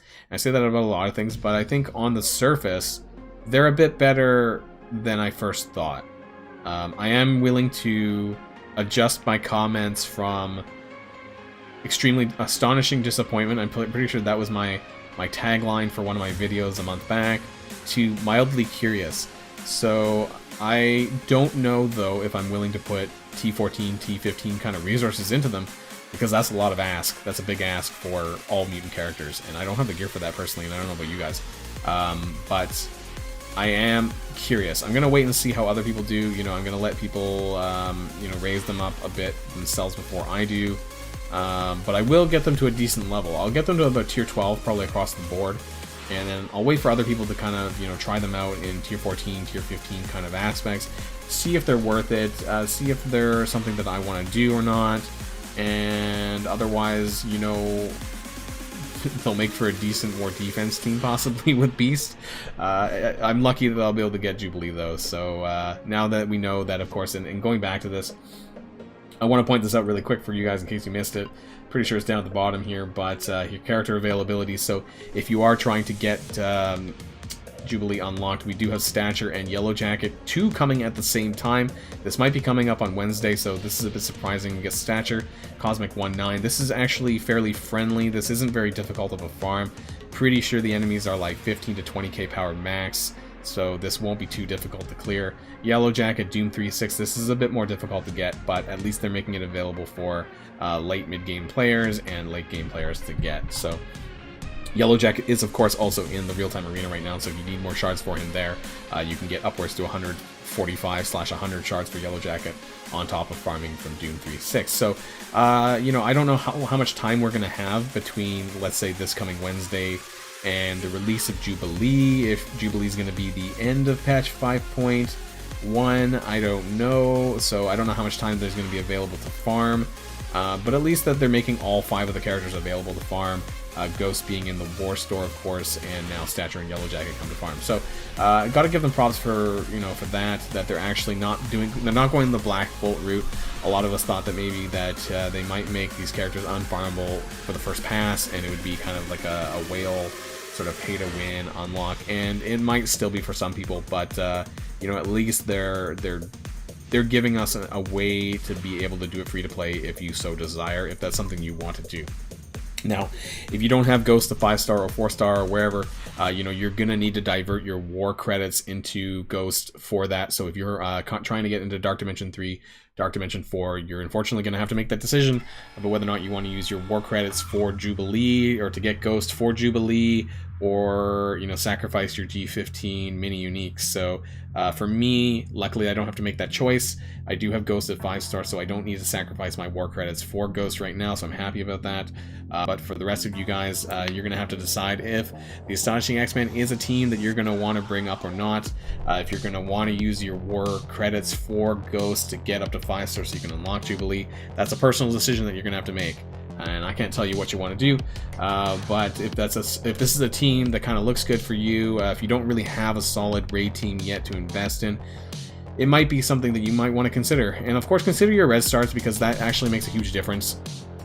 And unfortunately, it makes all the difference in the world. You know, if you pulled red stars for all the Astonishing X-Men and you only have 2 or 3 red stars, that is going to be quite tough over other teams that you might have better red stars for. So I just wanted to throw that out for you guys, and just wanted to kind of go over the Astonishing X-Men here a little bit here, talk about Bishop and Jubilee like we did, and then Iceman and Kitty. Beast is out there. You guys can look at him on your own time. He's mostly just like a light healer with some buffing potential and some extra regen. But other than that, I think most of the kit's going to be coming from all of the newer characters coming out. So, yeah, and get onto that blitzing for Kitty Pryde if you want to get some more yellow stars for her there. But that's all I'm going to say about the Astonishing X-Men right now. I'm sure there's going to be more to go over, though, in the coming weeks. So as we get closer to patch 5.1, and actually figuring out when Jubilee's going to come around. Like I said, usually the legendary characters are kind of towards the end of the patch cycle, but we'll have to see whether or not that there is going to be anything earlier on or not. So we'll have to wait for that. What standalone tier do you think Jubilee is? To be honest, hey, anyone in live chat wanna guess what I might say? I honestly, I don't think she has a lot. I don't think she has a huge amount of... I think Doc Ock is a much better legendary standalone than Jubilee is. Just going back over the... Sorry, my throat's a bit dry here. All that constant talking. Okay. I think that... I would actually say that. I think if I had to say, I would maybe put Jubilee in a B+. I don't know if my tier list has a B+, but it's not. She's not quite a B, and she's not quite an A. So I think that she's going to be worth investing in, but how much you want to will be up to you. I think that there's not going to be... In my opinion, she's not an arena meta character. She doesn't look like she's going to be an arena meta character. The problem is this. So Plasmoid Party, her special, is okay, but she's only going to get...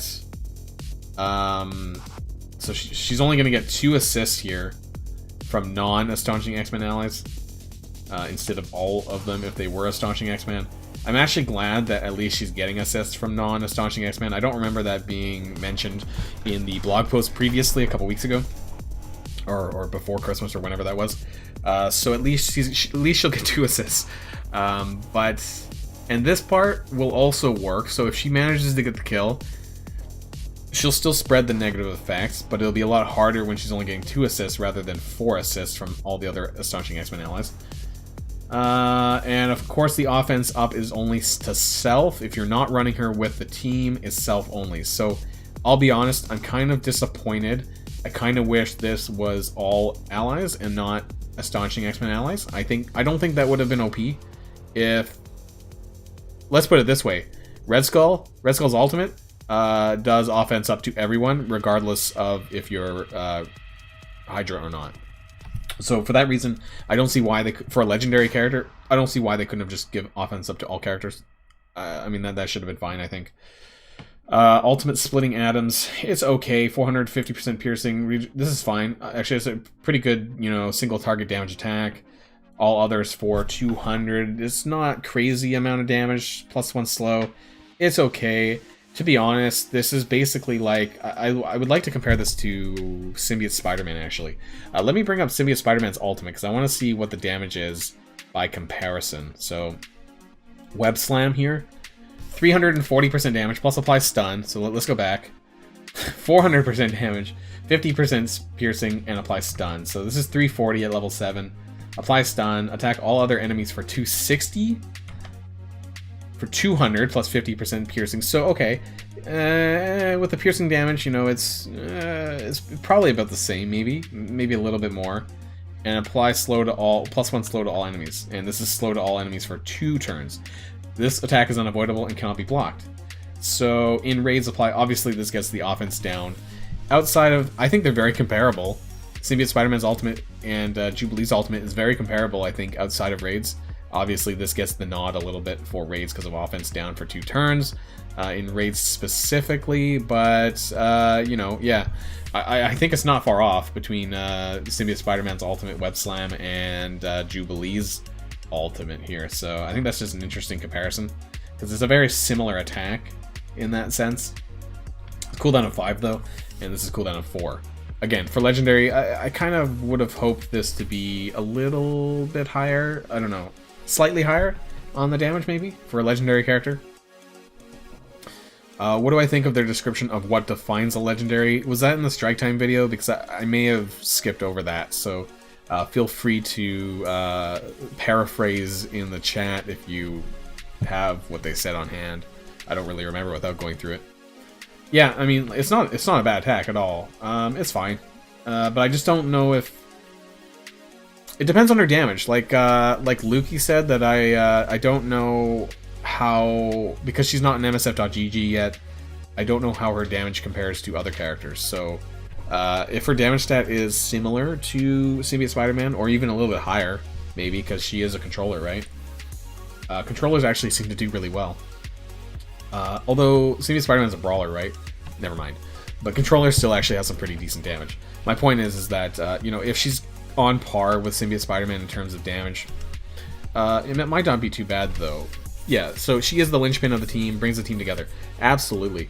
But we were talking about the sort of standalone damage, like what her standalone potential is. I think that you could, it looks like, because, you know, you can use her standalone in raids, but that's it. So I don't think she has, like, you're not going to want to bring her into Dark Dimension 3 or 4. You know, I don't think so. I don't think that's what you're going to want to do. So she's kind of like Doc Ock in a weird way. Although I feel that Doc Ock is better. Maybe I just really like Doc Ock and I'm kind of Doc Ock biased. I feel like she's Doc Ock in the sense that, you know, Doc Ock was released as a war legendary, and then Doc Ock kind of moved outwards towards, you know, Arena, Real-Time Arena, and these other places that you could have used him in. But I feel that that Jubilee is sort of one under Doc Ock in terms of wider usability. You might be able to get her in the Astonishing X-Men in a war defense team. Maybe, you know, if you keep healing with dodges and things like that. And she has some standalone raid value that you could probably just plop her into another team. But interestingly, this still applies, right? So on enemy death, fill all Astonishing X-Men allies by 25%. So she would keep up with the symbiotes, theoretically, right? Because Carnage gives, what, 30% speed bar? So anytime that somebody is, you know, red or dying or whatever, you know, she's going to get the speed bar as well. So she might be able to keep up with the symbiotes in terms of turn order and be able to, like, keep doing that. So she might be a solid sort of replacement to Scream, maybe, like, because you're not going to want to dump you're not going to want to dump Anti-Venom, probably. So if you're going to replace anyone, it's probably going to be Scream. I do really like Scream, though. You know, I think she's really good. She has really high damage. My Scream's tier 14, so frankly, I don't know if I would, but I'm just saying in general, if you wanted to run them with the symbiotes, I think you're probably most likely going to dump Scream out of any of them, because you still want to keep Anti-Venom for the extra buffs and the revive on the symbiotes just in case. And you kind of need that passive defense up, I think, with Venom. I think that's really important. So yeah, if you're going to remove anyone, I think it's going to be Scream, and then just add in Jubilee possibly as some weird combo team for Ultimus if you really wanted to do something like that, maybe. You know, some sort of mixed, I don't know. They said the definition of a legendary, they are the linchpin of the team. Yeah, I mean, almost all legendary characters have this, you know, these sort of like plus stats to their team. You know, I don't know anyone who hasn't had that. So the question though is, how good is she going to be outside the team?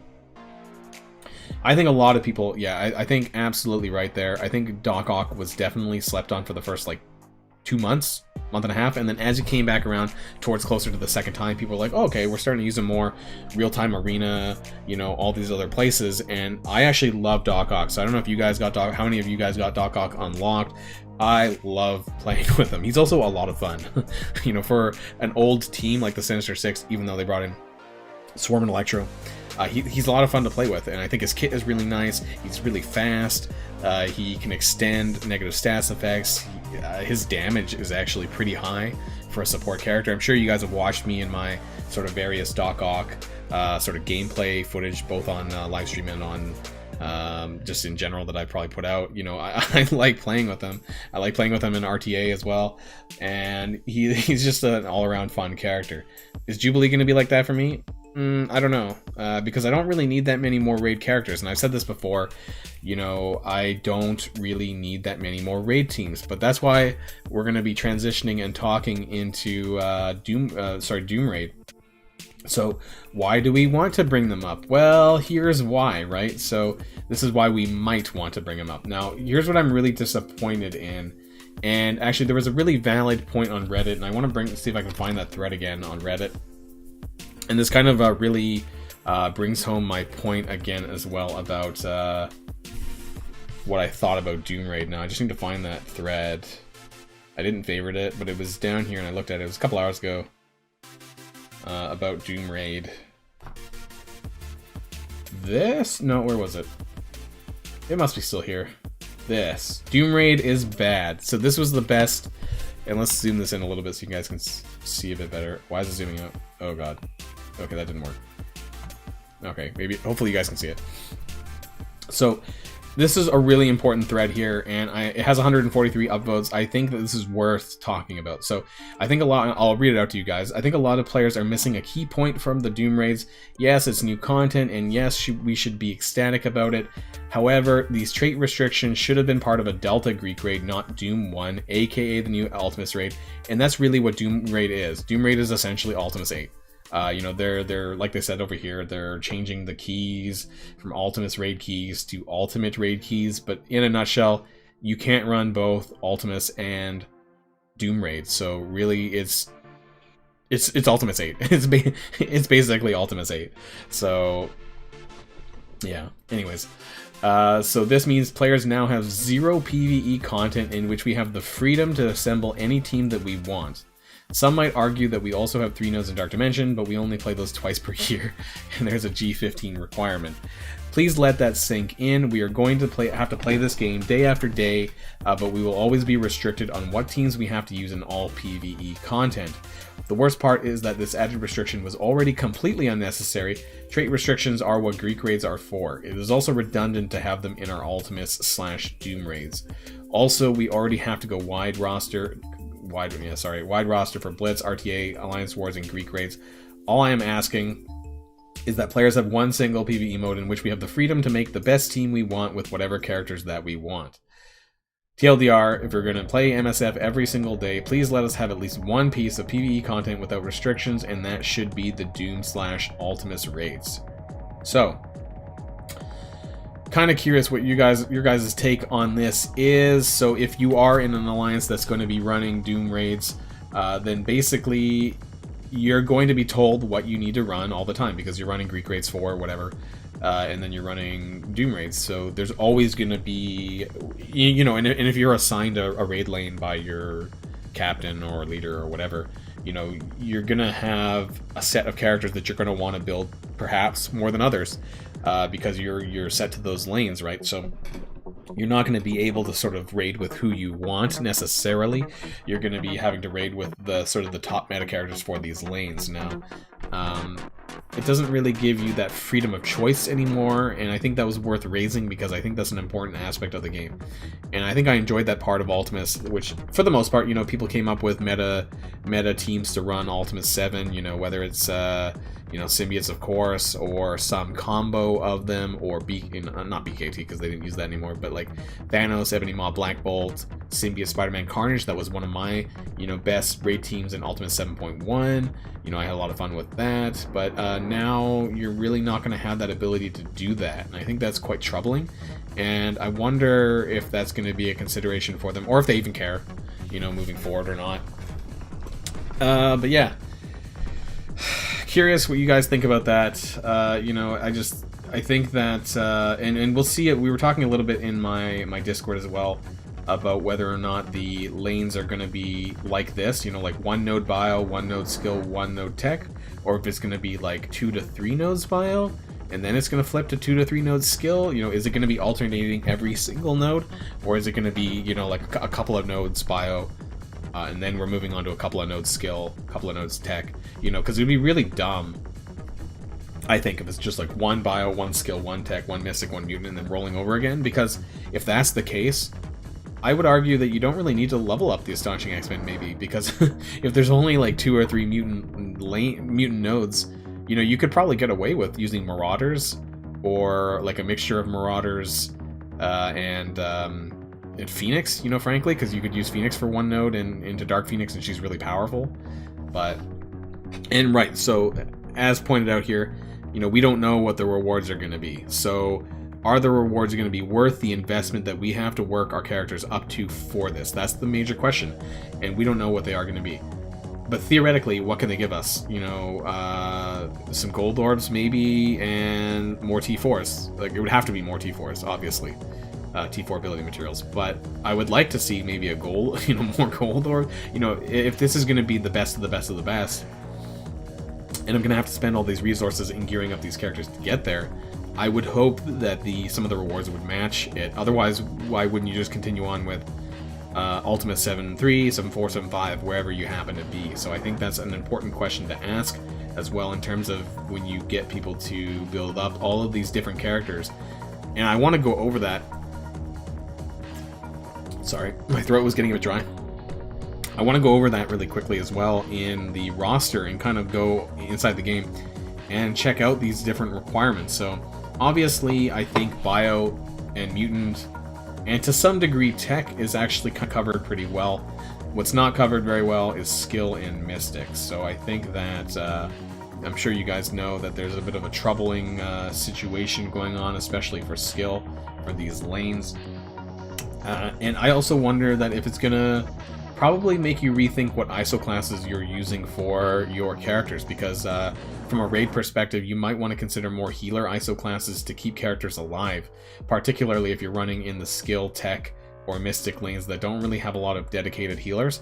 You might need characters with, let's say, healer 5 just to keep other people alive long enough to get through the nodes. So yeah, this might be a bit stressful on Ions as well, more than it already is. So with that being said, it also says that Doom Raid is scheduled to appear for February, which is really just around the corner. So I'll be very curious. I don't think Doom Raid is something that my alliance is probably going to be that hardcore about, like, or we're not going to be able to get in there realistically.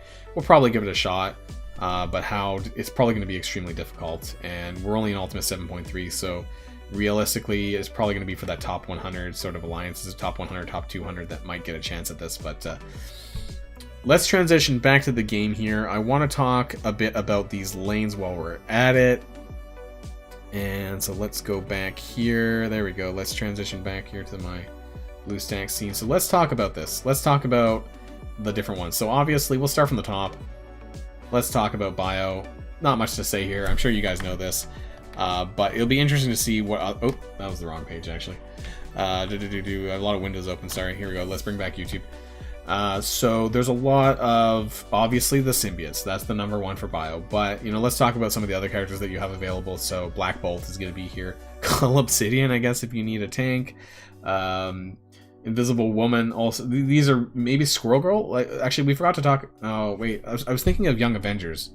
But they're not all bio, are they? Are they? No, 3. Oh, yeah, sorry. Chavez. America Chavez is Mystic. I forgot about that one. I thought, like, maybe you could, you know, because the Young Avengers have this drain mechanic, so I thought that maybe, but no, probably not, maybe not. Anyways, there are a handful of characters that you can choose from. You know, you could go for like an Inhumans mixed team if you really must.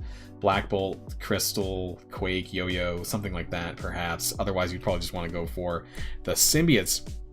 And now, moving along, let's go to the other obvious one, which is going to be now mutants. Of course, we're not going to see them all here, but there are other mutant characters that you can consider. So, you can use the Marauders, Mr. Sinister, Emma Frost, Mystique, Strife, Sabretooth, Phoenix. Phoenix is a stand-in for somebody. You could probably use a Marauders team for one node, use a Phoenix X-Men team for another, and probably you could at least be able to smash your way through, I would imagine, at least 1 or 2 nodes that way, before having to resort to the Astonishing X-Men. Maybe you could include Magneto in there as well, you know, if he's high enough power for you that you might be able to make him work. Or like Magneto with the, you know, dump Sabretooth and put Magneto in there instead, maybe, something like that might work. And actually, another good thing that I want to start talking about this later, maybe not for this video or this live stream, but Shatterstar and Longshot, I think that's something, X-Factor is something that you guys will want to keep your eye on. I think X-Factor is going to be very meta. I think they're going to be very, very strong. They kind of already are, and it's just 2 of them. I want to put some more investment into them. They're both sitting at Gear Tier 12 for me, and I think I plan to take... I think I might even gear them up before Astonishing X-Men. I might gear Iceman, and I might gear Jubilee standalone. But I think Shatterstar and Longshot, I think when the X-Factor characters come out, I think that's going to be well worth consideration. And I think that it's possible that they could also be highly meta in a raid sense, possibly. We'll see, you know, what the other characters kind of bring to the table. But I think that if they all have like on crit mechanics, I think there could be something there. And I just wanted to mention that really quick. And then, so we're going to dip into, what was the other? Tech. That is kind of the other kind of okay one. It's not so bad. It's not quite a skill. But looking at the top of the tech roster, so we do have Doc Ock, so this is probably going to be a staple character for that. Minerva probably as well. Maybe Ghost. I mean, she's not huge in raids, but you might be able to make it work, especially if you're taking her up to tier 14 or tier 15. Anyways, for Dark Dimension 4, we have a Shuri. We have Ultron. Make Ultron great again. You know, maybe there might be some reason to want to bring Ultron back from the grave. Mine's sitting at level 80. Just in the hopes that they ever do bring red stars for Ultron. I don't know if that's ever going to happen, but, you know, I do like Ultron. I think he has a really great kit. And so if we can make him as powerful as we possibly can, there might be some reason to want to use him still. As, you know, he's still a pretty strong character. So those are some of the better characters.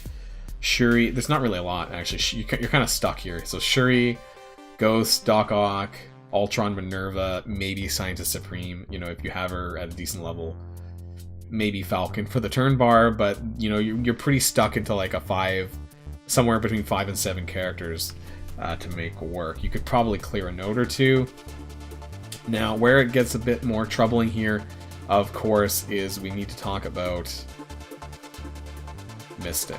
Actually, we need to talk about skill, but let's talk about while we're here. Let's talk about Mystic really quick. So we have Thanos and Ebony Maw. That's a really good dual combo, and then we have Hela. So these are the top 3 contenders right here. And then after that, it kind of putters out a bit, to be honest. Doctor Strange, maybe. Doctor Strange and Ghost Rider, maybe. It might be something that you want to consider. Doctor Strange is a revive, so if something ever were to happen to one of these others somehow, then you could use Doctor Strange to revive. I actually have a 5 red star Doctor Strange sitting at Gear Tier 12. That's something that I might consider, maybe. Especially if they're bringing out more supernatural characters, maybe, for this. I keep saying maybe, but we don't really know, right? Yeah, good call on that. Mordo is actually a pretty decent one as well. But I don't have him up as high, so if you have some decent red stars on Mordo, that might be a worth consideration. So that would be really leave you Mordo, Ghost Rider, Doctor Strange. Unless there's a rework to Scarlet Witch, but then again, Scarlet Witch and Vision on different traits, and Doctor Doom, of course. So kind of missed out on Doctor Doom here. Of course, that's probably going to be in there once you unlock him. That's going to be really important. And fortunately, none of the Fantastic Four members actually are Mystic, because he gets this thing, of course, where he gets, you know, increased stats here with a Fantastic Four member. So that's unfortunate. But so Doctor Doom, Mordo maybe. Doctor Strange maybe, Ghost Rider maybe. So that's like 4 characters, 5, 6, 7. Hell, you know, there's not a lot of combination of characters that you could use realistically. So this is kind of, this Doom Raid, I think, for now, anyways, I think is kind of forcing us to level up those meta characters more than, you know, maybe more than we already have, and maybe considering branching out. You know, Doctor Strange, Ghost Rider, and Mordo might be worth consideration alongside Thanos and Ebony Maw, but hell, is still, you know, you would need these 3 as a staple, frankly, and then including 2 others. Doom, maybe, and then 1 more. I don't know. Ghost Rider might be the 5th, but I don't know if there's any way to heal, really, and that's the problem. So, you know, you might need to run healer ISOs on Thanos and Ebony Maw in order to keep the rest of them alive. So, yeah, I don't know. Unless there's going to be some reworks on some of these characters. And finally, you know, let's talk about skill, because this is probably where it's worst off. So, we have a load of crap. No, what do we do? So, we have a lot of characters that really aren't tailored to be raid characters. Now, we have the Proxima Corvus combo, which is just kind of damage, but Proxima does have some control aspects here. We do have Baron Zemo, who I do have at tier 15, so there is that. Punisher, good against villains, and then of course we have the sort of the Nick Fury shield team, and then we have Red Guardian, Taskmaster, Yelena Belova, of course further down, Night Nurse. Night Nurse, let's talk about Night Nurse, because some people were talking that Night Nurse might be getting a rework in patch 5.1, some sort of city rework. So if this is the case, Night Nurse is gonna be great. Let's start bumping our gear into Night Nurse. Not yet, but you know, maybe by patch 5.1. You might want to consider this if you're going hard on Doom War. Maybe Night Nurse is going to be that skill healer that you're really going to need. Now, if you use her alongside characters like Red Guardian, is actually a really solid tank. Lucky for me, if you guys are watching any of my videos from my pulls, my orb pulls, and all that, I did manage to get 5 red. So thankfully, I'm very thankful about that. You know, he has a really good kit, and as far as tanks go, he is probably the best skill tank in the skill section. Maybe shield security, but then you would have to run Nick Fury. So you'd have to run Nick Fury, shield security, and some other combo possibly. So that might be viable if you have a high shield security. But Red Guardian is another good one. Taskmaster, maybe. If he gets reworked down the line to fill in with Red Guardian and the other Russian characters, things like that from the Black Widow movie, maybe. But I see this being like a Proxima. I'm going to take Proxima and Baron Zemo just because they're going to be really high for me. And then maybe Punisher, Red Guardian, Night Nurse. Like, I don't... honestly, you're scratching the bottom of the barrel. But, you know, if Night Nurse gets a good rework, then yeah, maybe it might be worth it. She's skill. Skill is kind of easy to gear because there's not a lot of good characters, and actually I'm kind of tempted just to hit the equip all button to get tier 11, but yeah, we'll see what happens in a couple of weeks when patch 5.1 rolls around. So, you know, don't discount Night Nurse, but if anyone's sitting on high red stars for Night Nurse, frag, I'm messing up my words. If anyone's sitting on high red stars for Night Nurse, maybe, you know, that might be worth some consideration. But it is all endgame content, and that we're gonna eventually be seeing new characters coming to the game for all of the traits. So, you know, over time it's gonna fill out, you know, organically perhaps. You know, maybe not from a team perspective, but at least there's some other, you know, meta-esque characters that you're gonna be able to add in there. So, yeah, who knows? But skill is obviously the most concerning one for a lot of people, and that's what I wanted to raise here. Obviously, there's some really strong characters, but you don't really have any good sort of healing aspects, and I think that's where they're kind of missing. Now, I don't think that White Tiger, I heard, is going to be Mystic. I don't really know too much about the character, but I believe I looked this up and on my last live stream, and I'm pretty sure that White Tiger does have some Mystic elements in her origins. Something related to a god or Egypt or something like that. I don't remember. So I don't think she's going to be a skill character. But there might be another. We have. Or was that? Sorry, no, that was Moon Knight. Sorry, Moon Knight was Mystic, right? Because that's what I was thinking of. I don't know about White Tiger. I'm pretty sure Moon Knight might be Mystic though. But we'll have to wait and see. So maybe there might be some new characters coming down the line that might help out for this. But skill is probably the most immediately concerning, and Tech and Mystic. Obviously, the best ones are going to be Bio and Mutant are probably going to be the best ones, is what I wanted to say. And you guys might have to, if you're going to be going for Doom Raid, you know, then maybe you're going to be having to fight your alliance for getting these lanes for characters, and then whoever draws the bad stick gets the skill lane or the mystic lane or something like that. But I just wanted to talk about Doom Raids while we were at it, and you know, kind of go over the different characters that you're going to have available to you for that. If you're someone that happens to be in the top 1% or top 2% who might actually be doing that, I don't know if we will be in my alliance, but you know, it's good to kind of plan ahead or think ahead anyways. And yeah, that's actually a good point there. So we might get a new Mystic team with Shang-Chi. Who knows? Hand rework. Who knows? Most characters from Hand are Mystic as well. So yeah, there might be something there actually with regards to maybe a combo like Shang-Chi plus Hand. Who knows? I don't know. I definitely don't know. And I don't know much about Shang-Chi and the storyline for Shang-Chi, if there's anything there related to Hand at all, or if they're going to be brand new characters. Not too sure. I don't really know much about the story aspect of them from that. So yeah, but I just wanted to go over that really quickly and kind of see what we had available for us for Doom Raid. And yeah, I don't know if we're gonna have to wait until we see the actual rewards that come out for Doom Raid, whether or not it's gonna be worth building up these characters. Obviously, it's gonna be the top sort of main PvE content in the game. Like I said about that Reddit post, though, it is gonna be disappointing though that you're not gonna be able to use the teams that you want. And you're kind of restricted, just like the Greek raids, but kind of disappointing that you're restricted in an Ultimates style raid as well. Even though it's Doom Raid, it is essentially Ultimates 8 Ultimates 8 at this point. So yeah, let me know what you guys think about that though, and yeah, we'll have to wait and see as patch 5.1 comes around the corner and we get some better idea of what Doom Raid has in store for us. So oops, there we go. I could mess something up. Anyways, what do we have left to do? What happened here? We got some mail. Raid completion reward.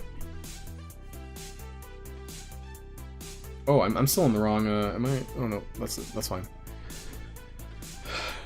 Right. Get my YouTube back up. There we go. I have a lot of windows on my other monitor. I was getting confused. Okay. Anyways, what's going on with you guys, and what's anything that you guys are looking forward to? Tell me how you guys are having fun on Covert Ops. Are you guys managing to get this done? And what's how are you feeling about these stupid armory orbs and all that? You know, I guess it's more mini uniques and all that. But oh yeah, speaking of Shang-Chi, actually, I started buying. Oh no, wait, where is that? You know those what's the superior unique for that one? I wanted to. How do I find it? The Focus Chi. So I only have like 30 Focus Chi. I'm like, wait a minute, maybe I should be buying this, because what if like these new characters down the line come out and you know, use Focus Chi, because I don't actually have very many of them. So I started collecting them again. Always make sure you have at least 60 of every superior unique. 60 is enough to get one character, or 61 is enough to get every character from gear tier 13, 14, and 15. So if there's ever a new character that you really need to like push through, try to get at least 61 of every single superior unique in the game, just in case you're always ready for like the next meta character that you want to raise up as high as possible, as quickly as you can. So keep that in mind when it comes to new characters, because you never know, you know, what kind of unique that they're going to use. And some of them are really garbage, like Hammer Tack, Judas Bullets, and Focus Chi, Extremis. There's some pretty bad superior uniques that not many people really use, so always keep it. And actually Arcane Magic for Ebony Maw, you know, that wasn't really well used before that, so it's a good thing that I had quite a few of those before he came out last year. Have we made any headway? Nobody still killed this Emma Frost. Can someone in the chat come here and help my alliance kill this Emma Frost that I left behind? Because nobody seems to want to do it, and it's like the last thing in the way here before moving on. Oh god. Okay. I think we're just gonna do a couple of. I think we're gonna wind down. Wait, raid's ended, right? Okay, we can launch this new Ultimus raid here. Ultimus 7.3. I'm gonna do just one node though. I'm gonna do one node really quick. I want to say, you know, so my apologies for not really doing a lot of raid stuff on live stream. Obviously, it's for the Covert Ops. I'm trying to save my energy to make sure I have enough when the reset happens in 2 hours. So sorry that I can't really be serious on Ultimus raids anymore for my live stream, because I'm just trying to maximize my points for using my military characters and all that. But yeah, I think, you know, I'm interested to see what comes down the line for patch 5.1. Hopefully, and you know what? I'm gonna do an estimate here on live stream. So we have the first kitty blitz, second kitty. Holy, actually, now that I think about it, I think that patch 5.1.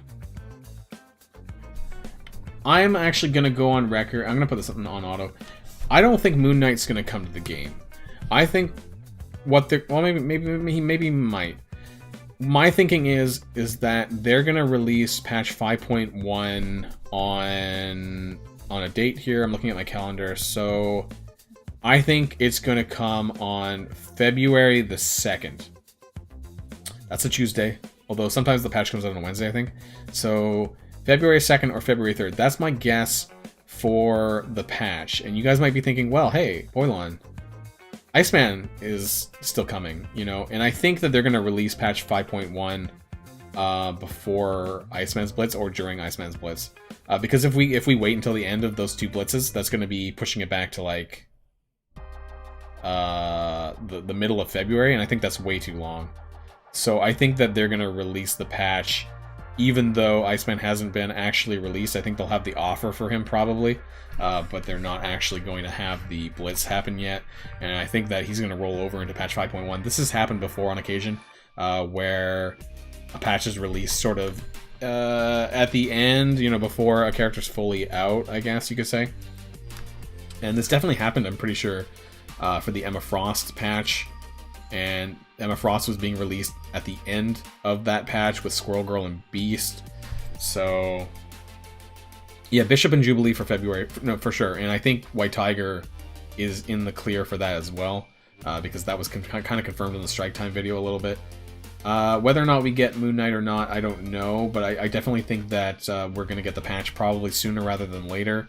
I think that probably, my guess is the start of February there, in about a week and a half. I think that's when we're going to see the patch, because I think that Iceman is going to be out with the offer, and then I think that'll be sufficient for them, and then they'll release the new patch. Because if we wait until both Iceman Blitzes go by, and I just realized I did a second node. Stupid me.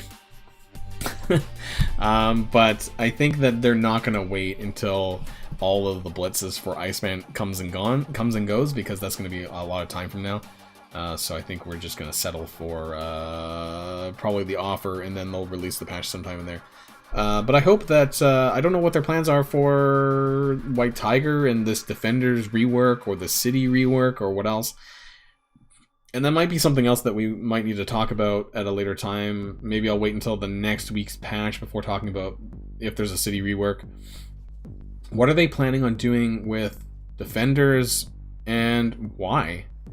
Why do we need Defenders to be touched at this point? You know, we have the symbiotes as sort of City characters, City Dark Dimension, City raids, that kind of thing. So what's the point of reworking the Defenders? You know, if we're getting Doom Raid, they're all over the place. Well, actually, three of them are bio.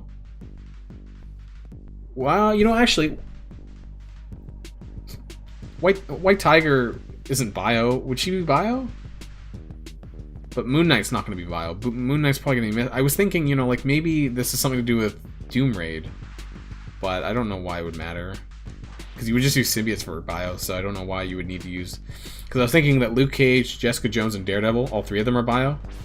And I was like, wait a minute, so if they're adding in Moon Knight and White Tiger, you know, that could make a 5-person team for Doom Raid. But again, I don't know why you'd want to do that over the symbiotes, because they're probably much better anyways. And they're raid-oriented. I don't know what their plans are for, yeah. But again, oh, for Gamma, maybe, you know. But my question is, for the Defenders, you know, why do they have potentially 2 new characters coming to their team? Are they going to be a raid? Maybe they're going to be converted into a war team. You know, maybe one character for... Because they need to replace Punisher. Maybe White Tiger might be war offense, and then Moon Knight might be war defense or something like that. Like if you have... Or sorry, yeah, Moon Knight? Yeah, I said Moon Knight. Maybe one of them is war defense and one of them's war offense. I don't know. You know, maybe there might be some, you know, like kind of like a Fantastic Four, Namor and She-Hulk. I'm just trying to think of what their intentions are behind a potential Defenders rework for the second time. You know, why would we want to invest in them again or hire? You know, what are they going to bring? I have no idea. I honestly can't even speculate what they would do and why we would want to consider them again. Because for everything you could do with them, aside from Gamma, you know, in a Defender's lane, I guess, you know, what do we need them for? I don't know. Not a lot of talk in chat. I don't know. There's 34 people in here still, and nobody. I don't know. Does anyone have an opinion on the Defenders and a city rework? Actually, now that we can talk about it a bit now. Let's talk about city characters. And I don't really have a whole lot left to do in the live stream anyway, so I think we'll talk about the city characters, and I think we'll wind down, kind of past the 2-hour mark anyways for the live stream. But I just want to talk about some of the city characters that have been left behind. And you know, it could be for early players. You know, you know, we'll have to see who is the campaign event. I kind of hope that Bishop's the campaign event. I don't want Bishop to be a blitz, but at the same time, there's a lot of city characters, by the way. Okay.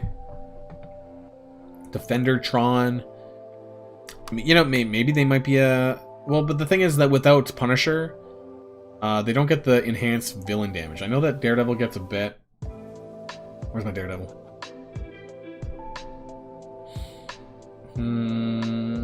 Daredevil does give villain damage. I thought he gave villain damage. No?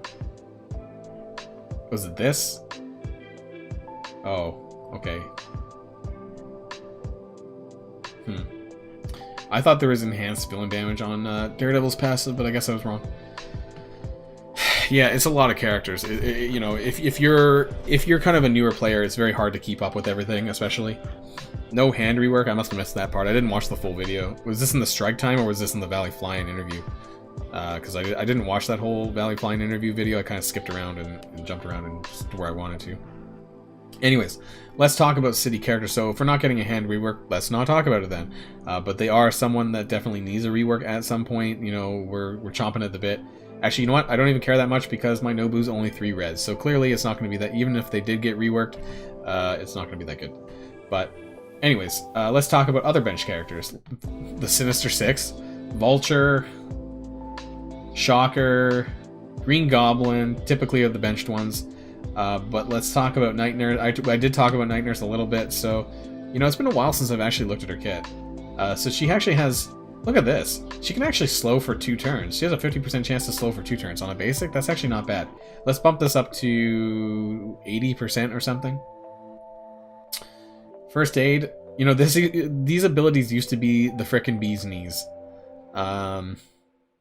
It's pretty decent. 20% of the characters max health. Like, this was a lot back in the day. It's just not anymore. On a 3 cooldown, Urgent Care on a 4 cooldown, 2 regeneration to each ally. I remember, but look at these T4s though. They're so awful. Like plus 700 health. Ugh. Hey, Callie Grizzly, no problem. Things are going good. Yeah, we're just kind of talking about some characters. We're kind of winding down on the live stream a little bit. I'm just talking about some city rework characters that we might be seeing over the next patch or so, and kind of speculating what we might see. So I think that there is a Night Nurse rework possibly on the cards. I think that makes sense. Maybe even maybe not a tie-in with necessarily with the Defenders, but I think there's something worth talking about there. Obviously the Defenders, but what exactly they would get as a rework, I'm actually not really sure, because they've already got a rework once. They're not terrible. I'm wondering if instead of a rework, you know, maybe these characters speed upgrade. Is their speed really that bad? I don't know. 100? It's not the worst, but yeah, I get what you mean. And the numbers maybe need to be increased a little bit. She could actually, you know what, on the ultimate, this should cleanse. I think instead of 10%, if this was 15%, I think this might be a bit better. And then some cleansing. She needs cleansing because she doesn't have any. So if she got a cleanse somewhere in her kit, or even on a passive, then that would be really good. And then bump up this 20% chance to heal to 100 and we're good to go, maybe. Or like 100% chance to heal the team for 10% max health, something like that. I don't know if she does need a pretty heavy rework, but she's not that bad. Okay, like she's not as good as any of the other ones. She just needs something more, or some more guaranteed healing, something like that, and some cleansing. All healers need cleansing. But in terms of Defender's rework, I'm not really sure what they can really do for them, or what they need to do for them. Having White Tiger in Moon Knight might frankly be enough, because we've seen that adding in a single character can make a huge difference to a team.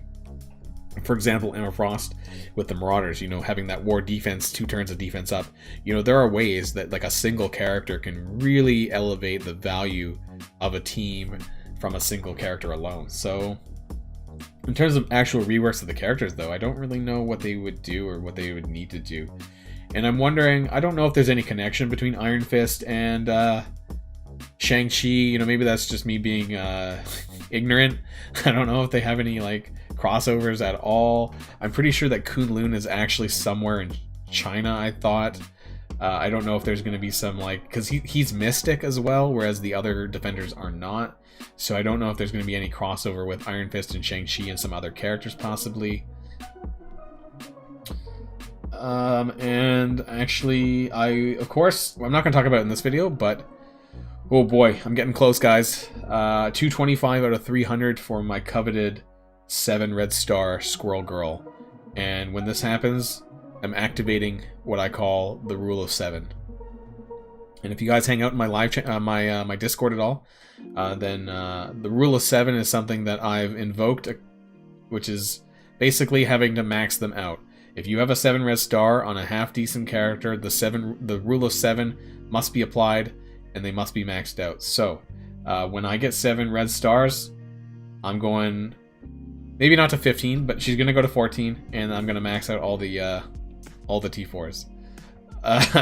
So I'm hoping that when they bring out the more Young Avengers characters, and I do want to talk about this in a separate video, not on the live stream because maybe you guys haven't watched it, but this is related to WandaVision episode 3.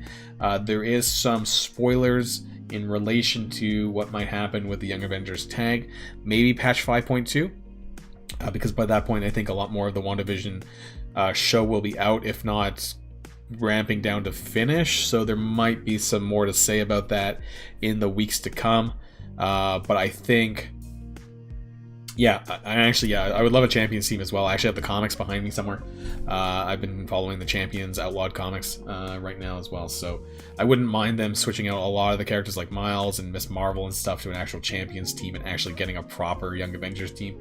Speaking of Young Avengers, I have mentioned this before in a previous video, but we should be getting Stature as the tank for Young Avengers. I think they can double up on the traits, give her Pimtech and Young Avengers, because she is a founding member of the Young Avengers, so I don't see why she can't be their tank. And then you could have, let's hope the Squirrel Girl still stays on there, just because I got 7 red stars and I want to activate my Rule of 7. So I want to have her maxed out for that team. But I think that there is some room for 2 or 3 other characters for Young Avengers to make a proper team. If they want to keep Miles and whatever else in the Young Avengers, they can. I'm perfectly okay with more than 5 Young Avengers, even though they're not. If you want to keep Miles with the Young Avengers, Miss Marvel, like, as long as they keep the tag and there's more than 5, completely okay with that. I'm probably going to use like as close to the actual Young Avengers as possible, but I'm perfectly okay with them, leaving characters with multiple tags. I actually think that's better. And I don't know about you guys, but I actually really like teams like the Avengers, even though they're not meta now. But, I like the fact that they had all these characters available to them. I know that their synergy really isn't all that great from one character to another, but they had these characters that you could use, 14 characters now, across the Avengers tag, and theoretically, you could decide who you wanted to use for that. So I hope that they do this more going into the future, that they have more than just a cookie cutter 5-person team, because I think that really frustrates me, and that kind of dumbs down the theory crafting in the game when you have just a flat team of 5, you know, and then obviously there's just nothing to really sort of shift in or out. But I like the fact that they have sort of some of these tags where they have more than 5. The Sinister 6, for example, for what it's worth, you know, even though there is kind of a cookie cutter Sinister 6 Doc Ock team, at the very least there is 8 characters. So if you really want to use other characters, if you have high red stars, then you have that option available to you. So I hope they do more of this in the future, where they, you know, they have more than 5. They allow you to do some shifting, you know, for different reasons, maybe for raids, maybe for war, for whatever. You know, so I hope moving forward in the game that we get more of this, because I would really like that. And that's just some stuff I wanted to talk about there, about the city and just in the roster in general. I hope that, you know, we will get some more exciting features in the near future as well. And the one thing I do want to talk about really quickly before we finish off for the day is I'm kind of disappointed. I believe it was in the Strike Time video that they mentioned that leagues isn't a very big priority to the game. Now, I know that RTA is very contentious, and probably within the chat here is also very contentious, but I'm kind of disappointed to hear that that they don't really have this as a very high priority, so don't really expect this to come anytime soon.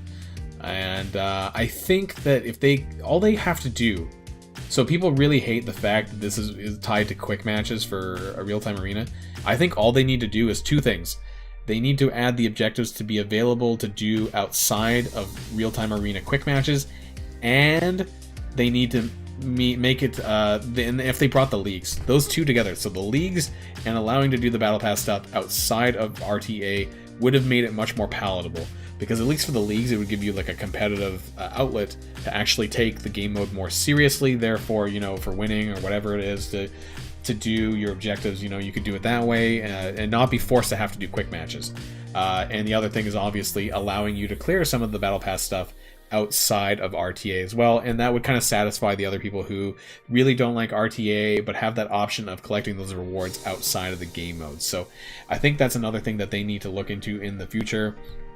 They did say on the Strike Time video, I'm pretty sure that it's very contentious, so they're, you know, looking at the feedback themselves, and I think if they did the 2 of those things, obviously they could just let the battle pass be done outside of RTA on its own, but I think if the combination with leagues, that would actually satisfy both the people who really don't like to play RTA and the people who do like to play RTA but want to take it more seriously. I think if they release both of those at the same time, that would be better in the end. But I mean, I'm really disappointed to know that I'm someone who does like RTA, but I like to take it more seriously. That being said, I'm just like all of you guys probably, and I'm just kind of autoing these objectives as well. It's not very fun. I actually want to take RTA more seriously, and I'd like it on a more competitive element, you know, maybe with a separate store or something like that. I like competitive elements of the game. So it's kind of disappointing to hear that this might not be coming for, well, we don't know how long, but not anytime soon. And again, I don't really know what this event tab was supposed to be for. Like if we're... no, that doesn't do anything. Like if this is supposed to be like a special thing in terms of, you know, a minion-only match or something like that, that would be kind of neat. Where you're forced into like a quick match, random match with minions or something, like a balanced minion match. Those are fun. But I don't know what this event tab is designed for, or if it's going to do anything at all. Yeah, I don't know. As a concept, I actually think Real-Time Arena has some prospect, but the fact that it was attached to this grindy battle pass for quick matches really rubs people the wrong way. And actually, speaking of that, I do have objectives to clear. Not going to do that on live stream for you guys, because that's really not fun for you. I'll be doing this on my own time after the stream here. I'll just sit here, you know, reading Reddit or something and kind of doing this on the side. But yeah, so we know what Real-Time Arena is all about. We know that people don't really like it, but I think that they could make some slight adjustments, and it might make it more palatable for some people and for those people who don't really like doing it in general. So yeah, I don't know. You know, obviously some things to watch out for in the near future, but yeah, so that's kind of all I have to really say about stuff right now. I think we're going to be winding down the live stream here, but I will give an opportunity for people to sort of open the floor here if there's anything that people want to talk about, or if anyone wants to ask anything, any questions for me, you know, that I can answer here on the live stream for you guys, or go over something in my roster maybe that you want to see. Feel free to let me know in the live chat here before we end off for the day. I do want to thank everyone for coming out on this Saturday though, and you know, if you dipped in and out of the stream, or if you've been here for the whole time, then I definitely appreciate you watching me today, struggling on Dark Dimension 4, because that was a pain in the ass. Let me tell you, Dark Dimension 4 was not fun today. I will be ripping that out for everyone else who wasn't out at the live stream, and posting that as a struggle video of some kind. And also my war attack, where leaving that Emma Frost unkilled, that's probably going to make it onto my channel as well at some point, because I know not everyone watches the live stream, so I do rip out some videos from time to time here on the live stream to put onto my actual channel. So for those of you who are avid Boiloners, then it's not going to be nothing new for you guys, but and of course, if you're not on Discord, if you're not on my Discord channel, I definitely recommend you guys to check me out there. If you need anything there, I'm very easy to access there if you want to talk with me. If you have any anything you want to raise with me, or just pass some ideas by, if you need some advice or whatnot, you know, I'll actually just post really quick the link here in case people don't have it. I think this might work. I believe that might work. Does that link to mine? I think it does. Yeah, it does. So if you're not in my Discord channel, then I definitely recommend checking me out here and joining up with me there. And you know, we have a lot of fun inside the general chat, and if you want to know anything, I'm always here, very easy to find, and I'm almost always around my computer at some time during the day, you know, so if you need to get a hold of me, that's the best place to do so, is on Discord. So feel free to catch up with me there. Otherwise, yeah, I think we're gonna be ending off the stream for the day. So I want to thank everyone else who came out today. I already said that, but I'm gonna say it again. So thanks for coming out for the live stream, and yeah, if you guys need anything, feel free to grab me on Discord, and I'll catch you all next weekend, and hopefully we'll have something else to talk about then as well. So enjoy the rest of your Saturday and your weekend, and I'll see you all next time. Boilon signing out.